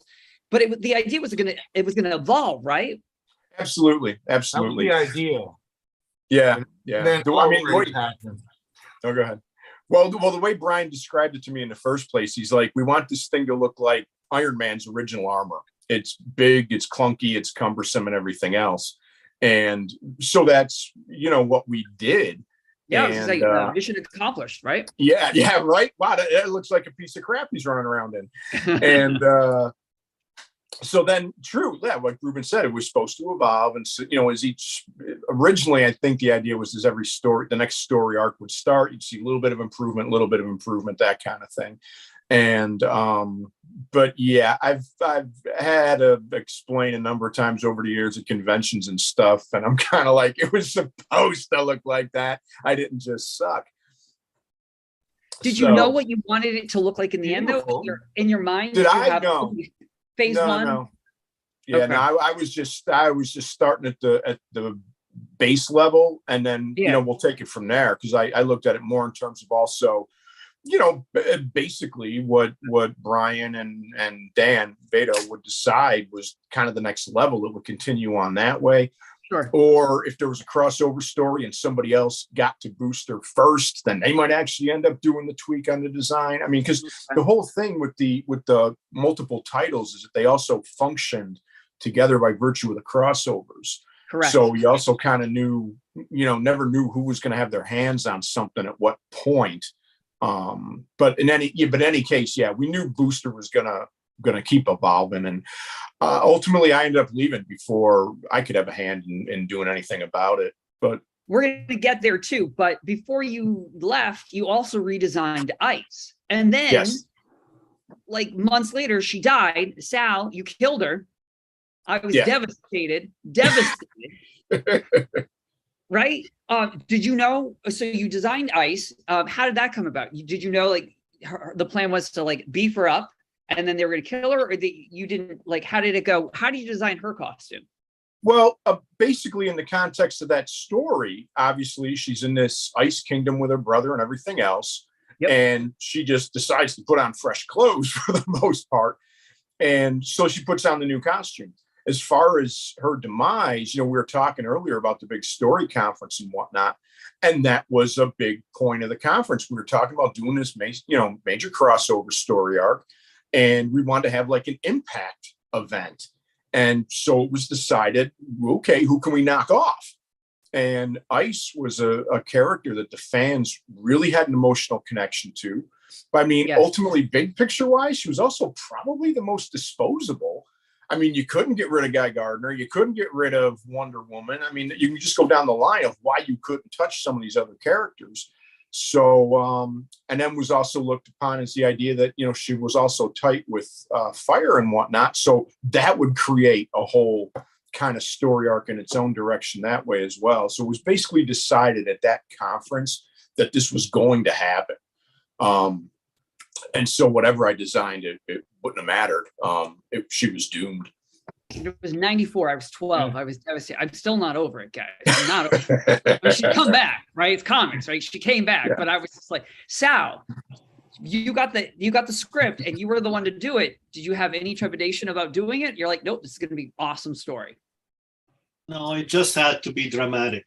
And, all the books that I was doing for the Justice League Task Force, I had a different approach than I ever had for other books before. And I wanted to emphasize this as far in the context of what we were saying before, and then I'll go into Ice. Freedom of expression was given to us, was given to me to express myself in a stylistic way. Justice League Task Force had a peculiarity, which was every facing pages became a double spread page, whereas the panels developed horizontally. It looked almost like a Sunday page in the comics. Yeah. I remember that now. So each one of those double spread pages had a super panel, which was the eye candy, which was the thing that attracted the reader to read that page. So when it came to Ice or other events, there's always that dramatic panel with in the context of these double spread. So I was approaching that moment with that in mind. I had to develop graphically. And by the way, issue number 4 of Justice League Task Force was a fill-in. Why? Even though Sal Velluto was working on the book since probably September of 1992. I remember that in October my daughter was born, and Brian Augustyn, I don't know if Ruben was there, he sent me flowers, sent my wife flowers for the birth of my daughter. So I was working on Task Force way ahead. Nonetheless, because of this fancy thing that I had in mind, that I had to do the double spread pages and everything, stylistically, they didn't tell me anything. They didn't get mad at me. They just put a fill in, at the end of the first 3 issues, so that I could express myself in that way. And then I kept doing it, and especially when we had, both the Peter David story with the all-female group. That's right. Those panels, you needed those pages. You needed that big stuff. And, of course, with the death of Ice, and who was the main guy, the overlord, the overmaster that with the horns. Had to be better than Galactus. He needed big pages. He needed big pictures. And so the dramatic moment was approached by me stylistically for impact, for visual impact. I don't remember exactly the panel where she dies, but I think I did the reprise of Michelangelo Pietà. Can't remember that. Oh, there she is there. Okay. She's zapped there. Okay. But anyway, that was my approach. And I just realized a shout out to both of you as artists, because there's so many great panels, and that's, as a kid, I would just go back over and relook at them. And I'm urging anyone who's watching this to go back and look at these particular issues. Sal, you did a great page, and I'm sorry I don't have it on this. It was of Overmaster, his head, his profile with the horns coming out, and St. Peter's Square. And that you had the panels on that, it was just beautiful, like how just the details both of you put into things. And again, like just looking at the artwork behind Allie and having, my partner have a huge collection of original art. I just love to pour over it. And like Ruben said, it's not the same when it's digital, and not digital. I've done digital. I've had to evolve and grow. I'm cool. Right. But having the page there, the word balloons, right? And oh man, I love to flip it over and you can see the ink that bled through, and you can see sometimes the eraser marks still, right, that didn't get touched, or the blue line sometimes. It's just the tone is another one. Beautiful, and I have a page of Ruben's, of Sal's Moon Knight. My partner's a huge Moon Knight fan. And we always debate, like, if it's an expensive page, like, well, do we get, I'm all about the artist. He's about the character. I'm older than he is. And that was a page we agreed on. And it's just beautiful stuff. We used to write color notes on the margin of the page. Yes. Yeah. Yes. Stuff that we envisioned that they needed to know. Yeah. Just so much. They erased mine all the time. We did color holds, and we did so many things by hand at the time. Yeah. Just Ruben, you killed Ice. You guys knew what the fans were going to be like when it was done. I was just listening, dude. I didn't. You're passing the buck. I'm taking blame for shit. I'm sorry. Go ahead. No, but like the fans, how was the reaction? It was pretty brutal, or they were great storyline. I think it was probably to be expected, right? Yeah. I think the idea might have even started snowballing like before the conference, and it was meant with like first looking for the cat, right? Death is just it's a literary device, right? Like it used all the time to elicit change. And so I think that might have been one of Howard Porter's first Justice League pieces. I think so, right? Yeah. So, in looking for who is going to be the person to cause this change, I guess we figured Ice, because she was a very kind of benign and humble character, right? We kind of figured, well, this kind of gives her moment. I think that's probably why she was so powered up before going out, so it's not like, oh man, we pumped her out. So it was intentional, Dan Dado and Kevin, to like beef her up beforehand. So you guys probably already planned that eventually we're going to wipe her out. Yes. And again, that was to motivate the league, and especially I think Guy Gardner, because they had a thing, and Guy Gardner seemed to be this kind of aloof character that didn't really care about anyone, who really cared about her. This kind of gave that moment to really show that vulnerability in the character. Whether or not that came through, again, I don't know, because Guy Gardner was really a Green Lantern character, so I don't know how much they explored that in his own book. But you guys brought him back into I even like Justice League America 100, when he found out she had died, and he was pissed off, and like Wonder Woman's like, we didn't know, we tried, and they couldn't find it because he was going through his own thing. Remember, he was going through his Guy Gardner to Warrior phase. Right. Yeah. They didn't, and then that was again, another crossover you guys have is you had the Justice League books, all of those, plus the Guy Gardner stuff, because you're going off into space with him. And by then you had introduced Isis replacement, sort of, her pseudo replacement, Ice Maiden, who I gotta say I fell in love with. I didn't want to like her, right? Well, Didn't want to like her, but I did. She was first. She was first. She was a global guardian, exactly. And I loved that transition of that. That was good. I think we noted that at some point, and it was like noting that Ice and Ice Maiden were two completely different, right? She's blue. Correct. So I think that was also then an opportunity now to bring in this other character that's like the character that just died, but not really. I think similar to maybe how I think later in the Power Girl, her ongoing, that Jimmy Palmiotti and Amanda Connor did, right? Didn't they kind of resurrect Terra, but it wasn't really the Terra. You got it. You got it. So, you know, they're common themes that we see kind of cycle through these types of stories.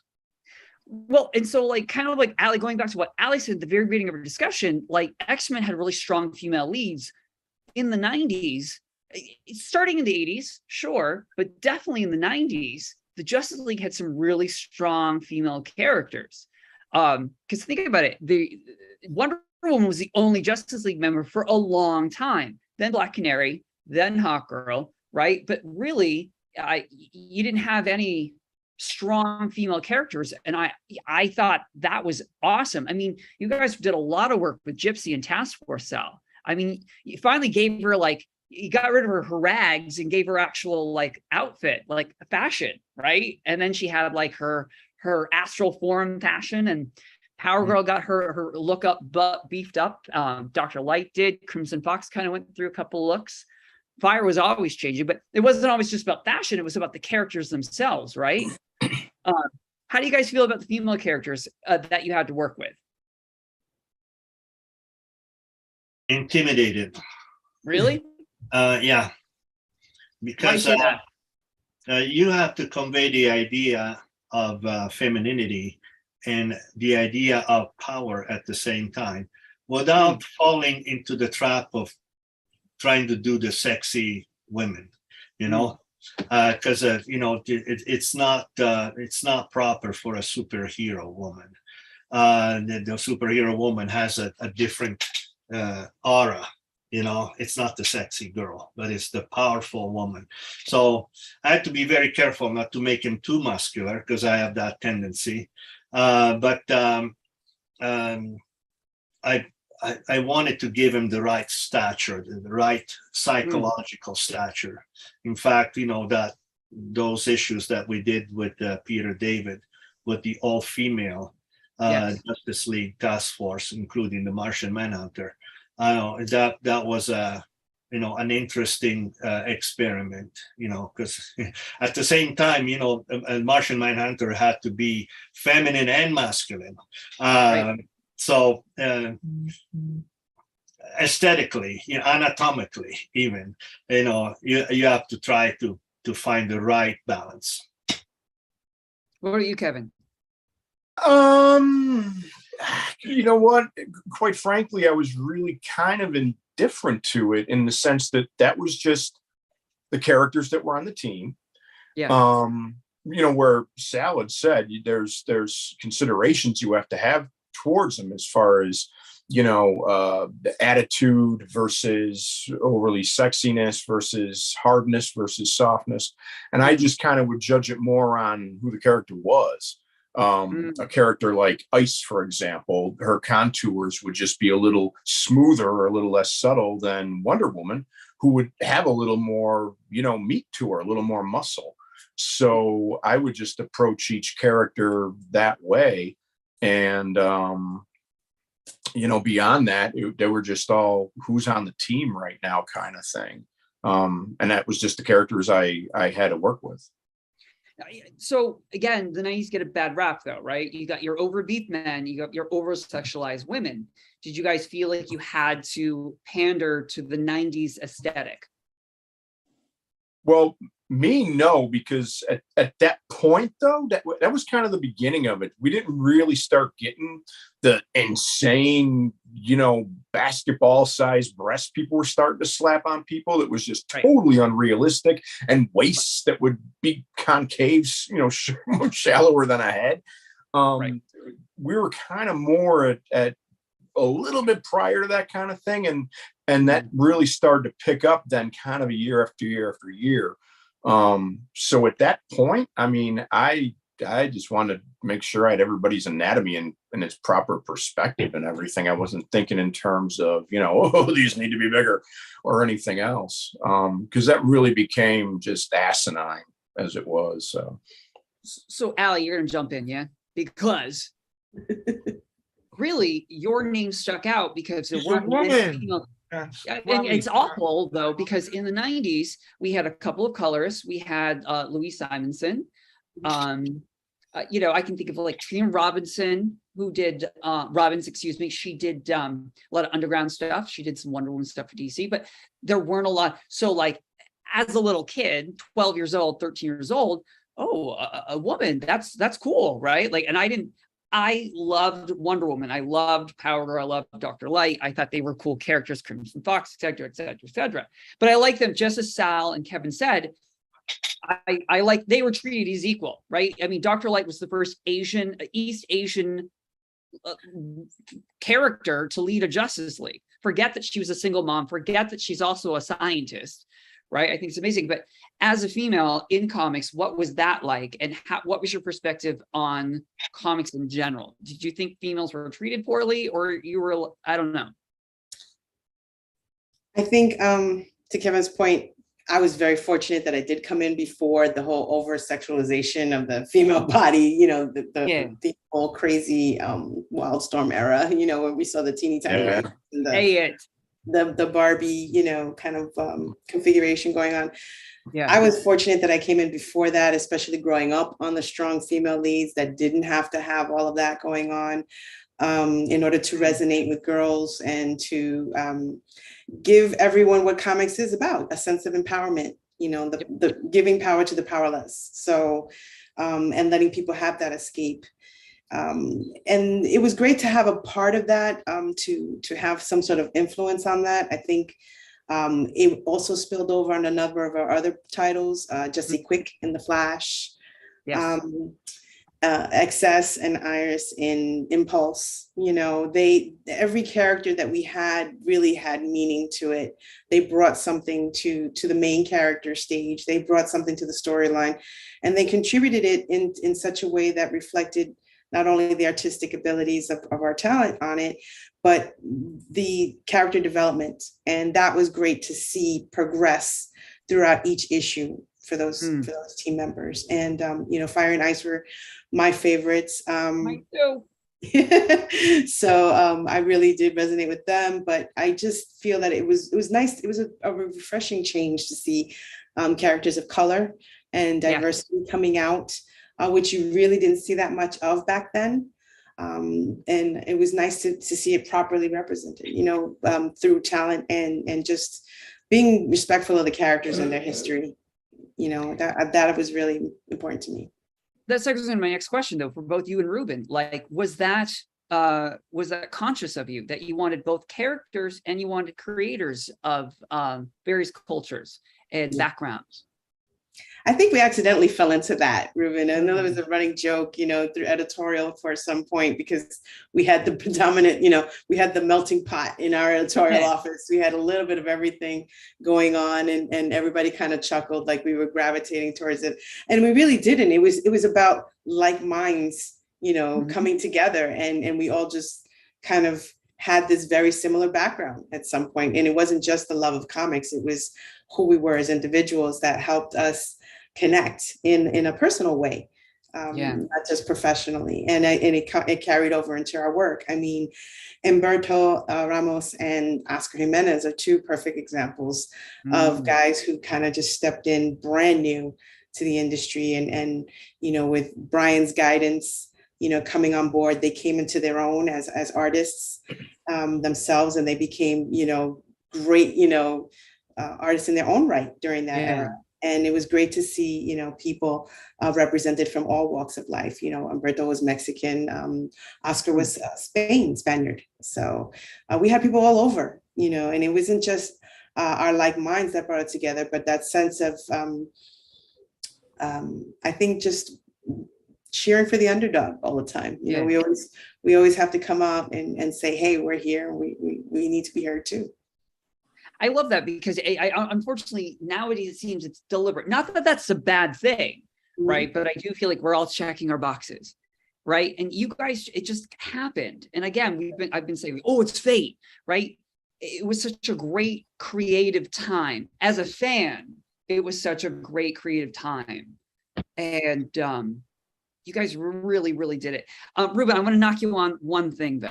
There was one female character I thought you did not do justice on, and I'm sorry to put this out, but I have to. Power Girl. All right. She had, what was it? I couldn't. I couldn't. Hold on. I'm going to have to do it. Ruben, right. Like, please don't open that can of worms. Man, first she had an allergy to her bad moods were an allergy to Diet Coke.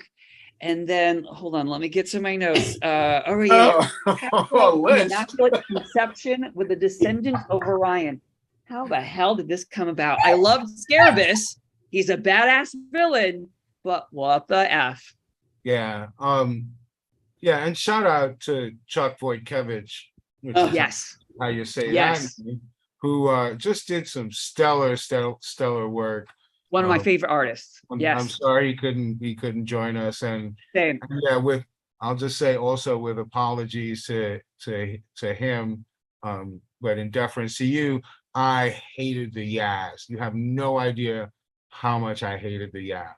I'm a team Oberon, right? Like I'm like, dude, you already got a funny little guy. Like you need a new funny little character, but whatever. I digress. That whole Power Girl business, I got 2 words for you: Gerard Jones, right? That's all I'm gonna say about that. He had really interesting aesthetics, that guy. So I don't know how that came about. I wish Brian was here. He may be able to speak a little bit more about how that story came about.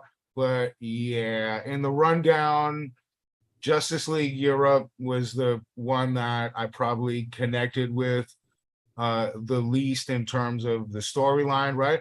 I don't know. Look, I didn't approve that, but it wasn't my place to. Again, I think it came out great, but it did in the end, right? In the end, it was cool. Sometimes stuff is great on paper, right? You're on the phone and you're talking out these ideas, and it sounds wonderful, and then somebody has to make sense on it. I mean, I'm knocking on Jerry for obvious reasons, but this stuff is difficult, right? Especially to an earlier point of dealing with multiple characters and trying to keep them all interesting. And while it's I think we're also interested in the personality behind the characters. It's comics, right? So you got to come up with something bombastic. So I think while in the course of let's explore how this incident affects someone on a personal level, and now let's throw the fantastic element to what Ali was saying about Mark and Brian. I think one of Mark's kind of tips was like, you take something that's very small and personal to a character, and then you make it world threatening, right? So same thing, like with Booster Gold, right? Kind of the frustration of going through trying to get to a place that you used to be, right? He used to have this, this fancy, incredible armor. Now he's stuck in this clunker, right? It's like when once upon a time you were able to afford a nice car. Now you got a beater. Oh man, I got to work some overtime. Again, Power Girl and her Immaculate Conception. Like, it sounds weird, but all right, how does this person now deal with being responsible, directly for the creation of this human being that now is created fully, right? And I guess, like, from a writer's perspective, that could be an interesting challenge. So how do you reconcile all of that into 22 pages with enough, special effects stuff so that the artist isn't just drawing talking heads. So Right, and make it a comic book, right? Superhero. Yeah. Right. So, sometimes we do stuff and we're like, yeah, maybe not. And somebody comes along and then changes it, right? That's comics. So much stuff I look at now, I'm like, that character's what? Wait, that's not that character anymore? Okay. And to a certain point, you kind of, again, have to let go. It's fantasy fiction. We're trying to have fun. We're trying to move people in the moment. And if you don't like it, that's okay. Somebody's going to come along. And I think Despero is back to being Despero now. Yes. A bunch of stuff that was, again, the Ray is gay. And not that any of that. I don't particularly, again, feel like, oh, that's not my Ray. I don't know. Like, that's somebody's Ray. It's not my Ray because I wasn't reading it. Right. Yeah. Right. Every character means something to everyone. When somebody out there likes a blue and red Superman, I guarantee you there's somebody out there that's not Jurgens, right, that likes red Superman, blue Superman, and thought it was the coolest thing in the world. So, God bless. So, and speaking of which, kind of segueing, so Sal loves Batman, but what about you guys of DC Comics, thinking about focusing on the 90s, right? Sal, another beautiful piece I love that's like etched in my mind. All right. Did any of you have like a favorite? So like Allie, you love Fire and Ice? Yes? Yeah, but I think my all-time favorite would have to be Jesse Quick. Well, what about, I love Jesse Quick too. I mean, oh man, particularly because Christopher Priest wrote a Wonder Woman Plus issue with her in it. And and then of course I love the Flash. I mean, Brian and Mark's Flash was just awesome. Why Jesse? To me, I think Mark has this gift, and he did it with Underworld Unleashed as well. He brings out these old characters that you just really forgot about, that are in like DC's basement, and then brushes them off and polishes them up in such a way that really makes them relevant again. And he does it so smoothly. It's just incredible. Like they were there all the time. And that's what he did with Jessie. He brought her back, a virtually unknown character, and really made her relevant. And she was in the story, and she really brought something to the table, not only to the storyline, but to herself as a character. And I really had wanted, one of my pet projects was really trying to get a Jesse Quick miniseries off the ground. I would have loved that. Oh. And it was we were so close. And then other projects came along that, we had to shelve it for a while. But I think for me, I really like that transition to see. I mean, with established characters like Wonder Woman, you've got so many different, so much history behind it, so many storylines. It's a easy go-to. But when you go to other characters that really don't get the spotlight as much, and you really get to see them from the ground up and turning to something that really strikes home, that's what I think is really good storytelling right there. Those are good. I would have loved the miniseries. That's awesome. Kevin, how about you? A favorite DC character? Green Lantern. Yeah, always loved Which Lantern. one? I got, you know what? Quite frankly, it kind of matter. they were agreed. I mean, Kyle was great, the Kyle Rayner thing, and Hal, you got to go original kind of thing, and John Stewart was cool, though he wasn't really used back then. Except Guy Gardner, because I looked at him as not necessarily he was a separate thing. I didn't look at him as a Green Lantern, actually, just because they had developed him completely independently past that. But yeah, definitely Green Lantern. And at least I got to do one Green Lantern story. It was a 10-page, and it was like in Adventure Giant or something like this. When DC was starting to put out those books, that was the large books that had shorts. There was all short stories in it. Yeah, that's right. So yeah, I finally got, it was like one of the last things I did for DC when I kind of ended the first phase of my comic career. And I actually got to draw Ice's costume that I did in that thing, because at one point Kyle's kind of going through like this little kind of museum thing they've set up. It's kind of a salute to events and members past and whatnot. And Ice's costume was basically on like this statue kind of thing, holding it up. And it was actually in this big glass case. So I actually got to draw that one more time. Full circle. I love it. Sal, Batman, if not Batman, who else? Or is it Batman? No, of course, I had the privilege of creating one, which was Firebrand.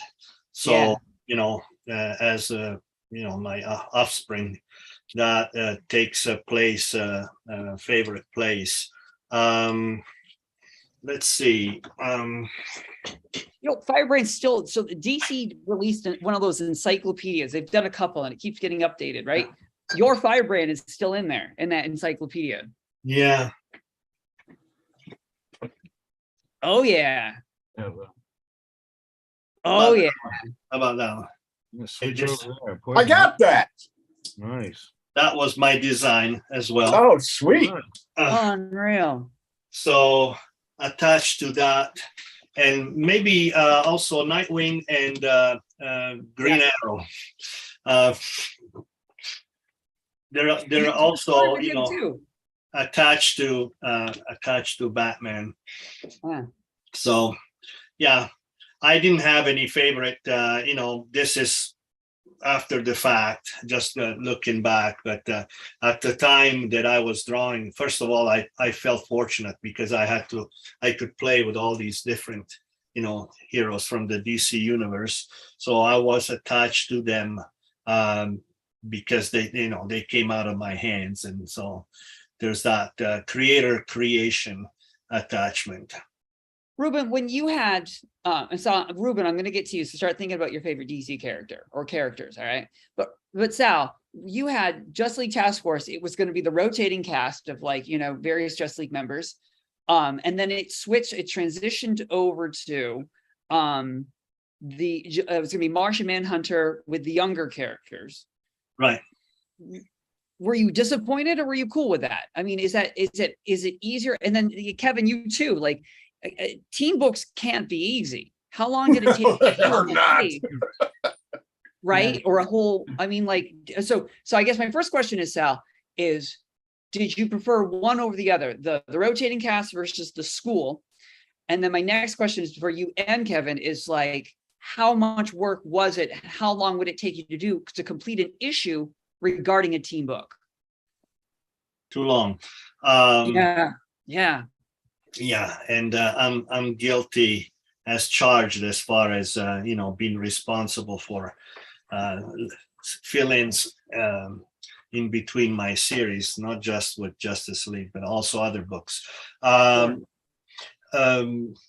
I probably prefer the rotating team, but I didn't dislike the fixed team because I was working in the case of the fixed team. I was working first with Mark Waid and then with Christopher Priest. Both, all the writers that I worked at DC on that series were all very top-notch writers, and you can tell a good writer by the way that he makes you see images in your head, and all of them evoked all these images. That the only thing I had to do is to look around at these scenes that the writing make me see, and look around and find the right angle to depict that scene, that shot, and so forth.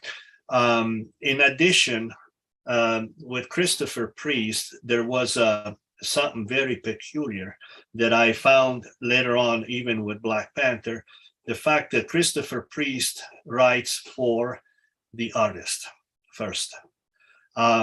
He doesn't write for the book itself. He's writing for me.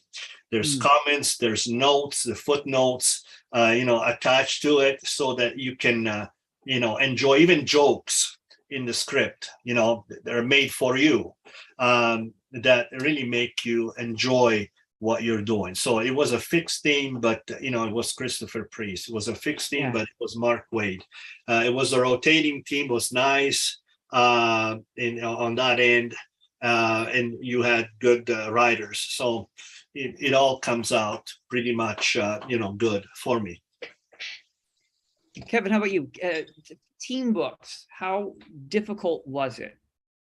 Well, let's say you're working on a book that just features a single character, single hero kind of thing, and in any given circumstance, you can focus on that one figure, reacting to things, responding to things, taking action. You can have a nice big panel of Spider-Man leaping forward.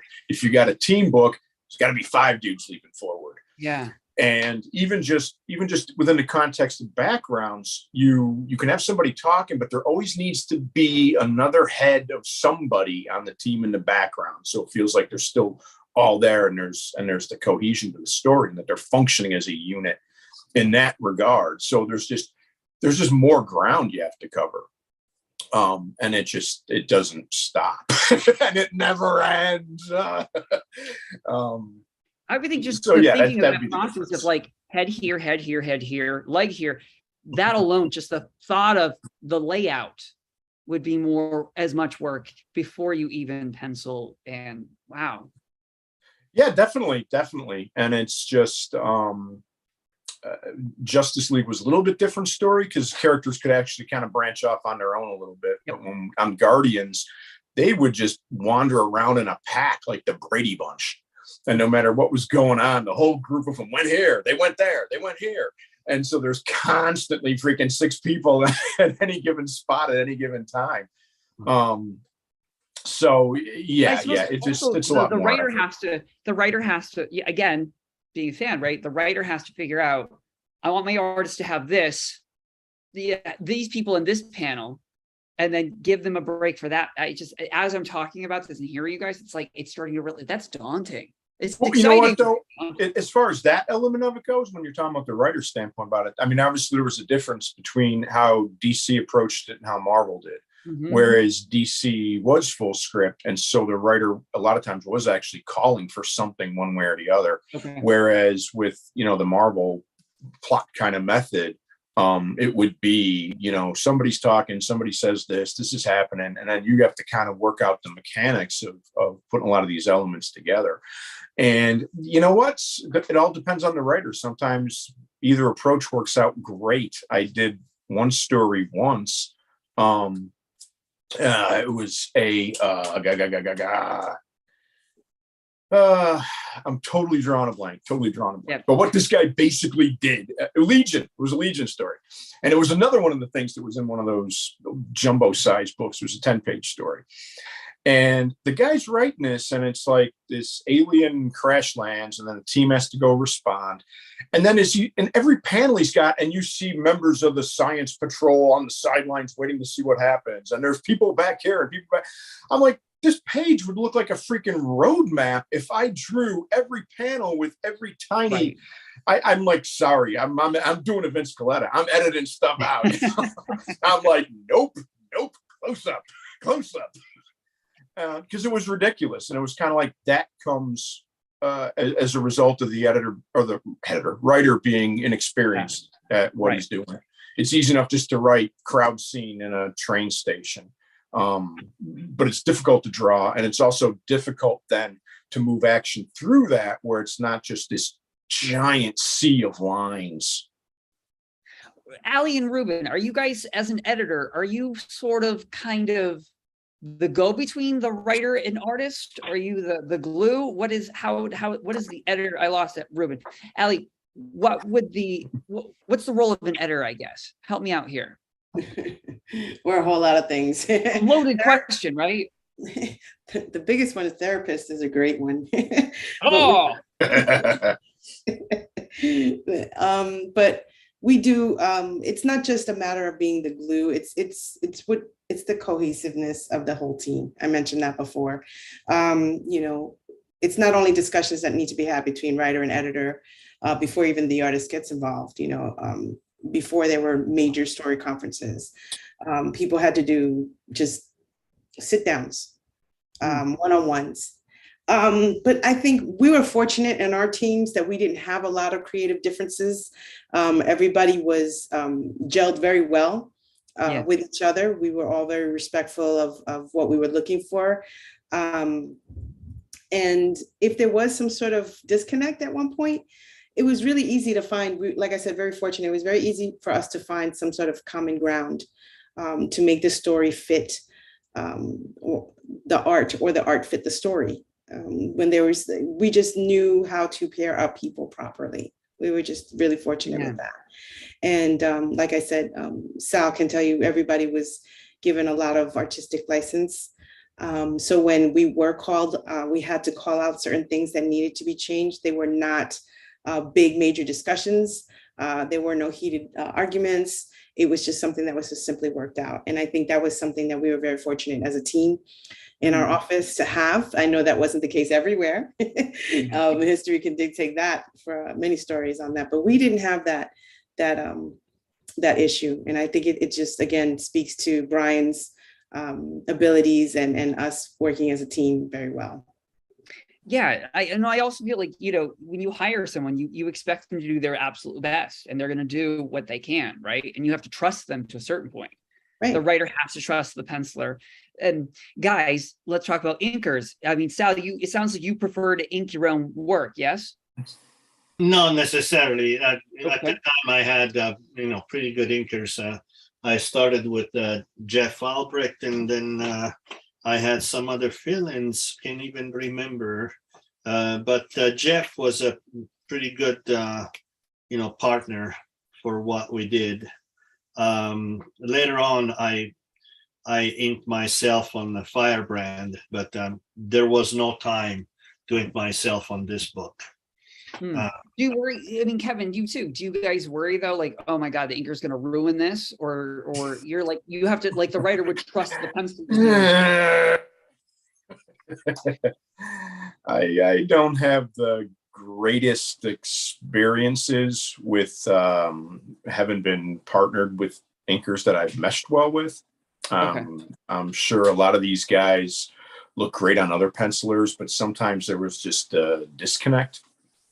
So I don't want to. I'm not dropping names or anything like that. I don't want to know. In the entire course of my history, there's really only been a handful of inkers that I've really thought worked well with what I was doing and everything else. Name them. I don't want to name the good inkers that you worked with. The good ones? Yeah. Okay, let's see. I liked Dan Davis. I liked Phil Moy. I liked Joe Rubenstein. Gosh, who else? Trying to think of the different books I was working on. Rick Burkett and Ken Branch. I mean, they were definitely pulling, banking out of the fire when I was on Justice League. Yeah, I know. How could I forget them? I mean, some of the stuff. They definitely helped on the final images a lot on what I was working on there. So, hey, Kevin, at the time, how tight were your pencils? Tight. I mean, as tight as they are now. I mean, I've always just kind of. Were they tighter than the inking? Because that was my problem. My pencils were tighter than the inking, and you know what? We lost in translation that way. That was, you know what? My take had always been, if whatever the inker's doing, it just make us look better. If it's not gonna get to where I was on the pencils, my work's not strong enough to take a step backwards. So, that was just kind of my opinion. It's either do better, or at the very least, just don't botch it somehow, one way or the other. But no, my pencils have always been tight. And then just as my art's evolved, and I'm kind of in a different place now than when the style I was using, everything else back then, it's a lot more detailed now. So it's even tighter pencils and whatnot. So, and actually the last couple things I've worked on, I have actually been inking myself. And the only reason that happens is because the bar has been lowered as far as what's competent inking and whatnot. Inkers would get this. I just draw in black. So it literally just looks like my pencils, and inking's a discipline, and I have, no training in it whatsoever. But it's a little more of that kind of approach. Now, on the one hand, you do get the artist's entire vision. So you don't have that, farming kind of system where one guy does this, one guy does that. So if the book looks terrible, well, okay, it's my fault. Then I'm the one who screwed it up, and not necessarily, oh, look what this guy did to me. So in that regard, I do like the inking part of it, but it's a whole different ballgame trying to do both on a book. It's suddenly penciling doesn't seem to take. As a fan, though, like I would say, I don't like that art. I don't like that inker with that artist. And I can't think of an example right now because I don't want to put names out. But but on someone else, it would be great. It would be awesome. And there are other times it was like, ooh, that's scratchy. That's they don't blend, right? Like no bueno. Well, I mean, it all depends on your pencil strokes and everything else as well. And some people adapt to stuff really well. You know what? Jose Marzan, he did a really nice job on me in a project too. Always, yes. Yeah, he did a really nice job. We meshed together well. So, and it's all dependent on just how well does the that kind of vibe work or not. The chemistry between the two, right, exactly. It's some inkers are better on maybe something that's a little blockier, a little less rendering kind of stuff, and meanwhile some guys go nuts on the rendering. If you look at, well, actually, just a tragic note today, Tom Palmer had passed. And what Tom was able to do with his line work, he was the only one who could bring Gene Colan's pencils into a black and white image, because everybody else would just get lost in it. And so that's the kind of thing I'm talking about as far as what who exactly meshes well enough just style wise, and And I worked with Tom Palmer on Moon Knight, and rest in peace, Tom left us yesterday. And it's this greatest inker. We didn't mesh. I appreciated what he did, but he's actually an artist. Inkers are tracers, okay, and others that are artists. And Tom put his personality into the inking, and sometimes that was a little bit different. But in retrospective, after so many years have passed, that is still a good job. I have to be honest, and I have to also recognize our shortcomings. I think the problem with the penciler like myself that is anal retentive with everything, the pencils, you can reproduce them as ink, basically, is the fact that I slow down the process. So the poor inker has to catch up, and he doesn't have the time that I had, not to speak about the colorist. We had some very poor coloring jobs, and that's on one end is due to budget of the book, and on the other end is due to punctuality, because and again, the one that speeds up or slows down the job is the penciler. So I'm responsible for many of those overnight coloring jobs that didn't look like they could have been. Ruben, we're back to you. Welcome back. Favorite character in DC Comics? I haven't forgotten. Oh, that's okay. Oh my goodness, there's so much to say. I know, right? I'm a team book mark, so working on the Justice League was great, but my favorite DC characters are the Teen Titans. Yes. Which was a funny, kind of funny and interesting story as it related to the Grant Morrison Justice League. Yes. I mean, I figure we're wrapping up, so I'm going to put that out there. I'm going to go forget. We're going to get there. Don't worry. We forgot to, Sal's not here. Hey, Sal. I'm here. we forgot to talk about the character in Justice League Task Force, the Osprey, right? We never got to do the reveal on that. I don't know if Steven remembered that The character. Osprey. I don't know. Osprey, I remember Little- that was little- a character that Little armored guy. Jeff Albrecht came up with that character, the Osprey. Yeah, you Refresh my remember that, memory, Ruben. Steven? Well, he was Osprey. How come I don't? yeah. It was towards the it's some of Sal's last issues of Task Force, and he was a Mhm. small armored character with wings. Yeah. I'm looking. He's gonna look I for it. remember the character, and for some reason, I remember Jeff Albrecht being involved with that Yeah, I think he might have pitched Okay. it at that meeting that we were in 30 years ago. Yeah. with Kevin. Yeah, we were gonna do the big reveal that he was the Blue Jay character. Okay. Now I Steven's wonder what happened to Blue Jay, and now what happened to Really? Mistech? You guys had no Mistech. Mistech. So Mistech. So Christopher Priest created Mistech, and you know, the idea is that he would have equity ownership in the character, Okay. and because that was kind of the standard thing that was happening at that time, and Yeah. DC kind of balked, and so we shot her out of a airlock. She like I was like, oh, she's not dead. No, you guys killed her. I was like, yeah, oh really? No, okay, yeah. Priest was like, yeah, all right, no, really, I can't have equity then to space with you. However, again, as I mentioned earlier on, because I was thinking Infinity and about beyond. representation in comics, and I guess that was the closest thing we got to trans representation back in Yes. 1996, maybe. 96 by then. Yep.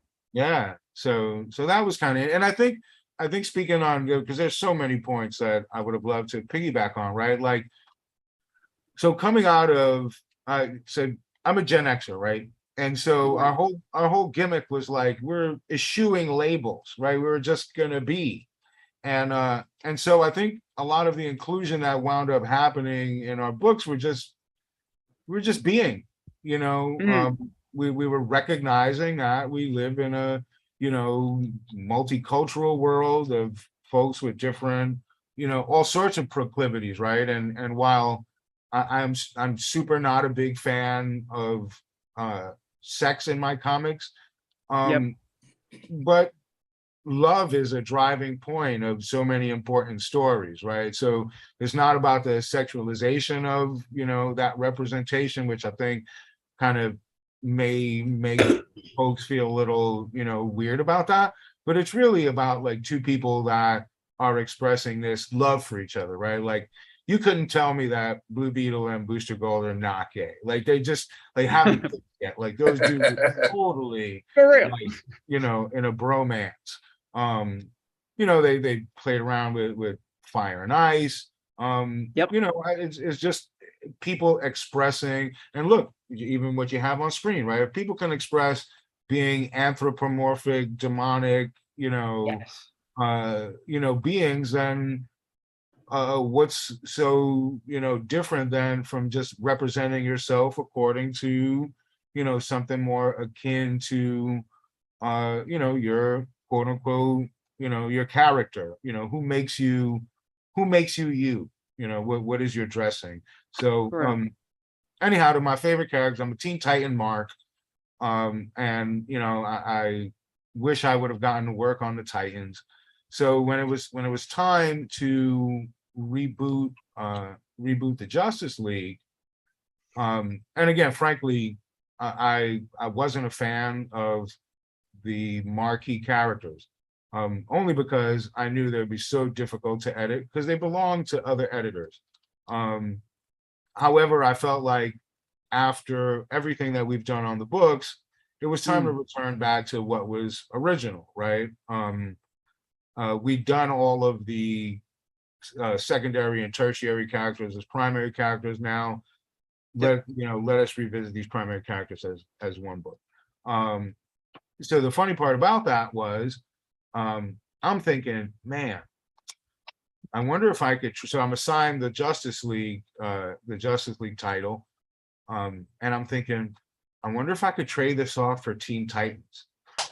So Eddie Berganza at the time was assigned Teen Titans. Right. So it just so happened then that Dan Jurgens had pitched for Teen Titans and they wanted him to do it. So I'm like, damn, because I'd already worked with Dan on Justice League, right? So that kind of blocked him out of going, not really blocked him out, but he on Titans was new and different, right? So that kind of it's a whole new cast. He brought in Lilith, right? Right. And that was a thing too, right? Because I'm like, oh man, he's doing all these new characters. No, I want Robin and Starfire and all of the Titans that again resonated with me. So so I'm talking to Eddie in the hall and he says, hey, Grant Morrison wrote me a letter saying that he loves the work that Mark Waid was doing on Flash and that it inspired him to want to do more straightforward superhero books. If you recall, at the time he was doing Animal Man, which Vertigo and kind of and off-center superhero comics. But again, he wanted to do more traditional stuff like Mark had done on Flash. And the two books that he wanted to work on were Teen Titans and the Justice League. And Eddie was like, hey, Jurgens is going to do Titans, but you might want to call up Grant Morrison about this Justice League. And I was like, say no more, fam. Sold. And the rest, as they say, is history. I went back to my office. I called up Grant. He sent me this amazing precis on what he would do with the Great Eight, as it were, and the rest is history. And Howard, we'd work with Howard in our office. He was an assistant inker to Dan DiCarlo, and Howard's awesome. I love him dearly. Good guy, like good first people. Assignment on the eve of his honeymoon. And he canceled his honeymoon to draw my book. And I'm like, man, you don't have to do this. Like, go on your honeymoon, dude. And he's like, no, I really want to break in. And I'm like, look, I'll never forget this. I really appreciate this. You really don't have to do this. And his wife, Heather, is salt of the earth. And she's a wonderful person. And I'm glad she didn't hate me forever. But, it led to, it led to him being the wonderful talent that he is and deserving of everything that he gets. So let's wrap up a little, right? But so again, the 90s brought in so many different characters, right? And then, you've got your gay, you've got your Black characters, you've finally got some Hispanic characters, right? We've got and then they're important characters. The series is doing well.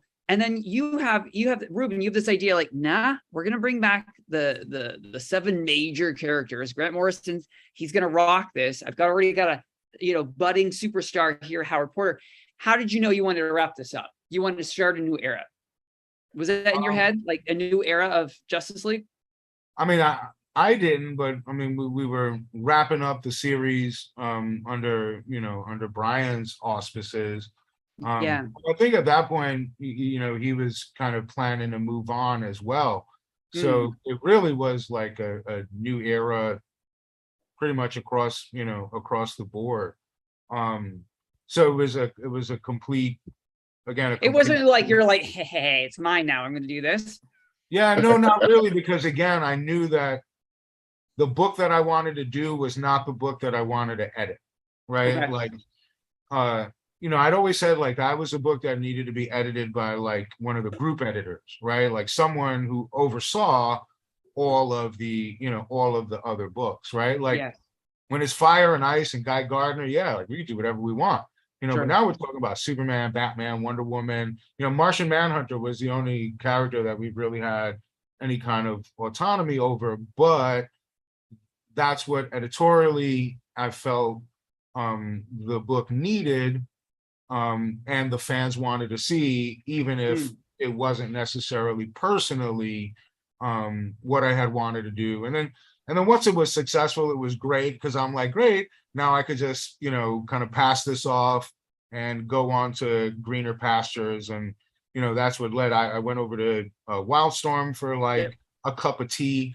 And Jim and the folks there were great. It was just in San Diego. I'm a New York guy in San Diego. Oil and vinegar just does not work. And then that led me back to Marvel, where I got the chance to work with some of my buddies again, like our friend Sal here, which again, it was a no-brainer. It was like, I got Black Panther, Priest was already on it. I'm like, great, because he was the guy that I would have called. And then of course it was like, well, then I'm gonna call Sal, because Priest was already familiar with working with Sal on Task Force. Again, I love Sal on Moon Knight.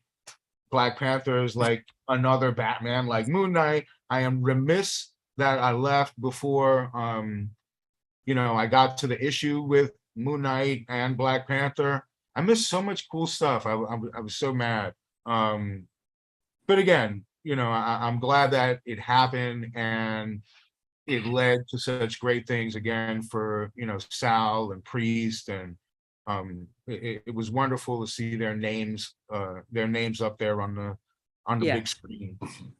Agreed. Yeah, it was. Guys, 90s, whether it's the Justice League or your work in that time, how do you reflect? What are your final thoughts on the 90s of comics, maybe even DC in the 90s?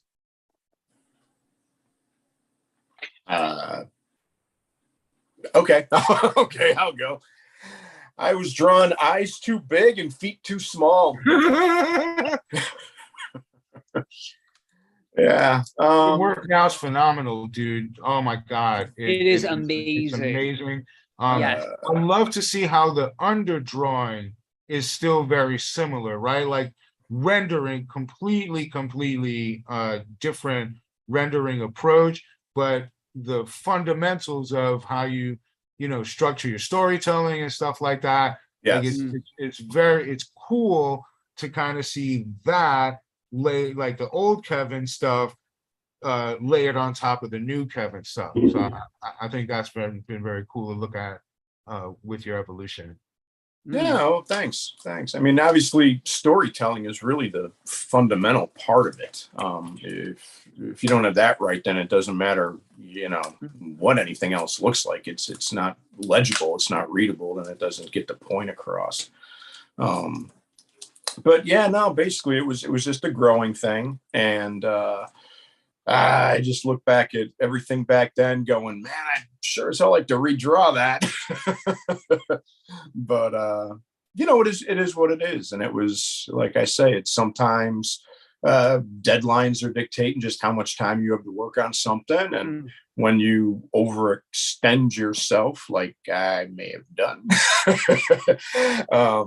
there just isn't enough time to really focus on each project and get as much as you wanted to out of it. So it's it's a juggling act, just trying to keep it all, everything satisfied, and at the same time put out as good a job as you can. What about you, Sal? That was a great answer. What do you think?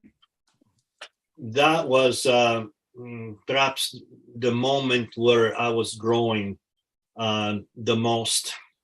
It started, the 90s started, was it Moon Knight at the end of the 80s? 88, yeah. And so transitioned me to Continuity Comics and working for Neil Adams, one of my idols and mentors. And then into DC with all the stuff that I told you about working with Brian Augustyn. So these people were, fundamental. They were pivotal in my career for, the kind of support that I got and what I learned, or what I was encouraged or I was left free to do.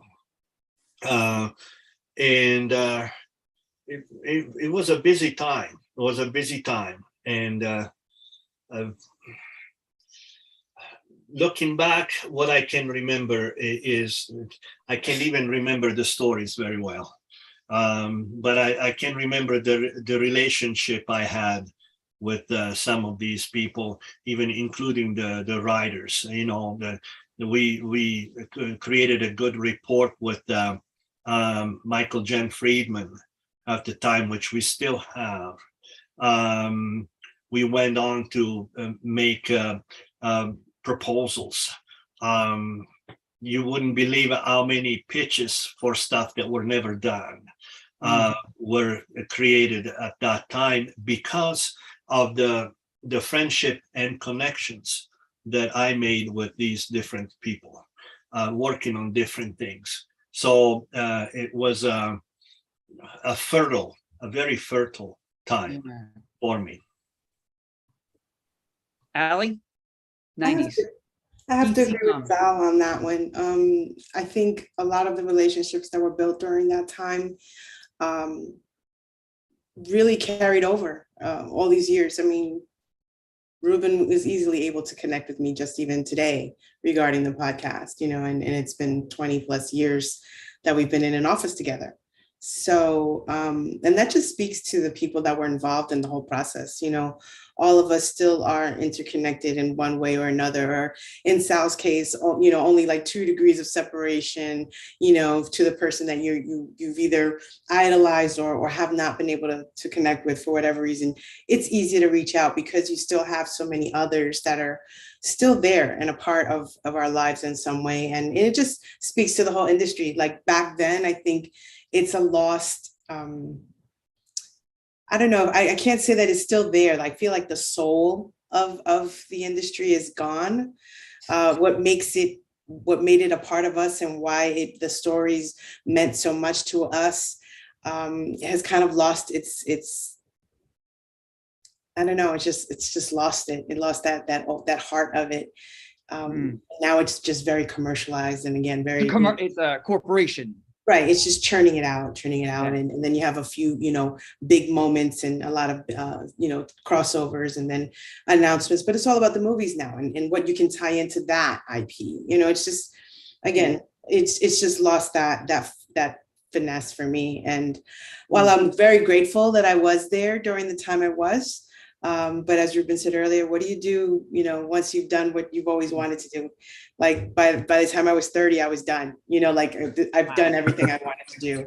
And not many people could say that. So it is one of the greatest experiences. And I'm very proud to say that I have still a number of friends that are still in the industry and we all stay in close contact. And I think that speaks to that time as well.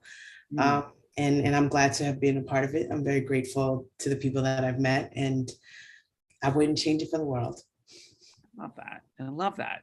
Ruben, talk to me. 90s. What do you think? What do you remember the most? The best of times. It was the worst of times. Yeah.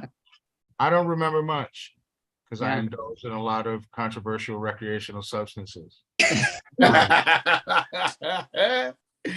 But whatever gets you through. It still gets me through, man. Right. You know, I think now being older, because again, as I read, and it was not hyperbole, I could not have been a more self-destructive human being, right?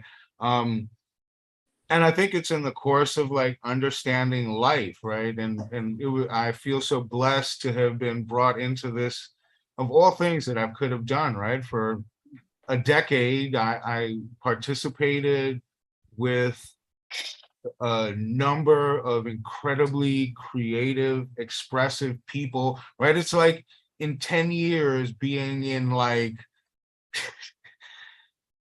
50 different bands, right? And like we created hundreds, thousands of songs, right? And we toured millions and millions of places, right? Or you go and, you know, people know your name and they know stuff about you that, you know, you forgot about yourself. And then again, you're doing it with friends, right? You know, doing promotional tours, crossing the country, creating memories, things that stay with you for the rest of your life. I feel, again, fortunate to have done it in comics. I left, and for 10 years, I found nothing like it. And again, it kind of ruined me for a while. So I found professional wrestling, and I will tell you, professional wrestling is exactly like the comic book industry, except with a lot higher medical bills. But again, speaking to Sal's point, like, you get people who are just really, they're just creative, and they're just willing to, take risks with, how they present themselves, and, and what they believe in. And to, like, Ollie's point, yeah, the industry may be commercialized, but it was probably commercialized then.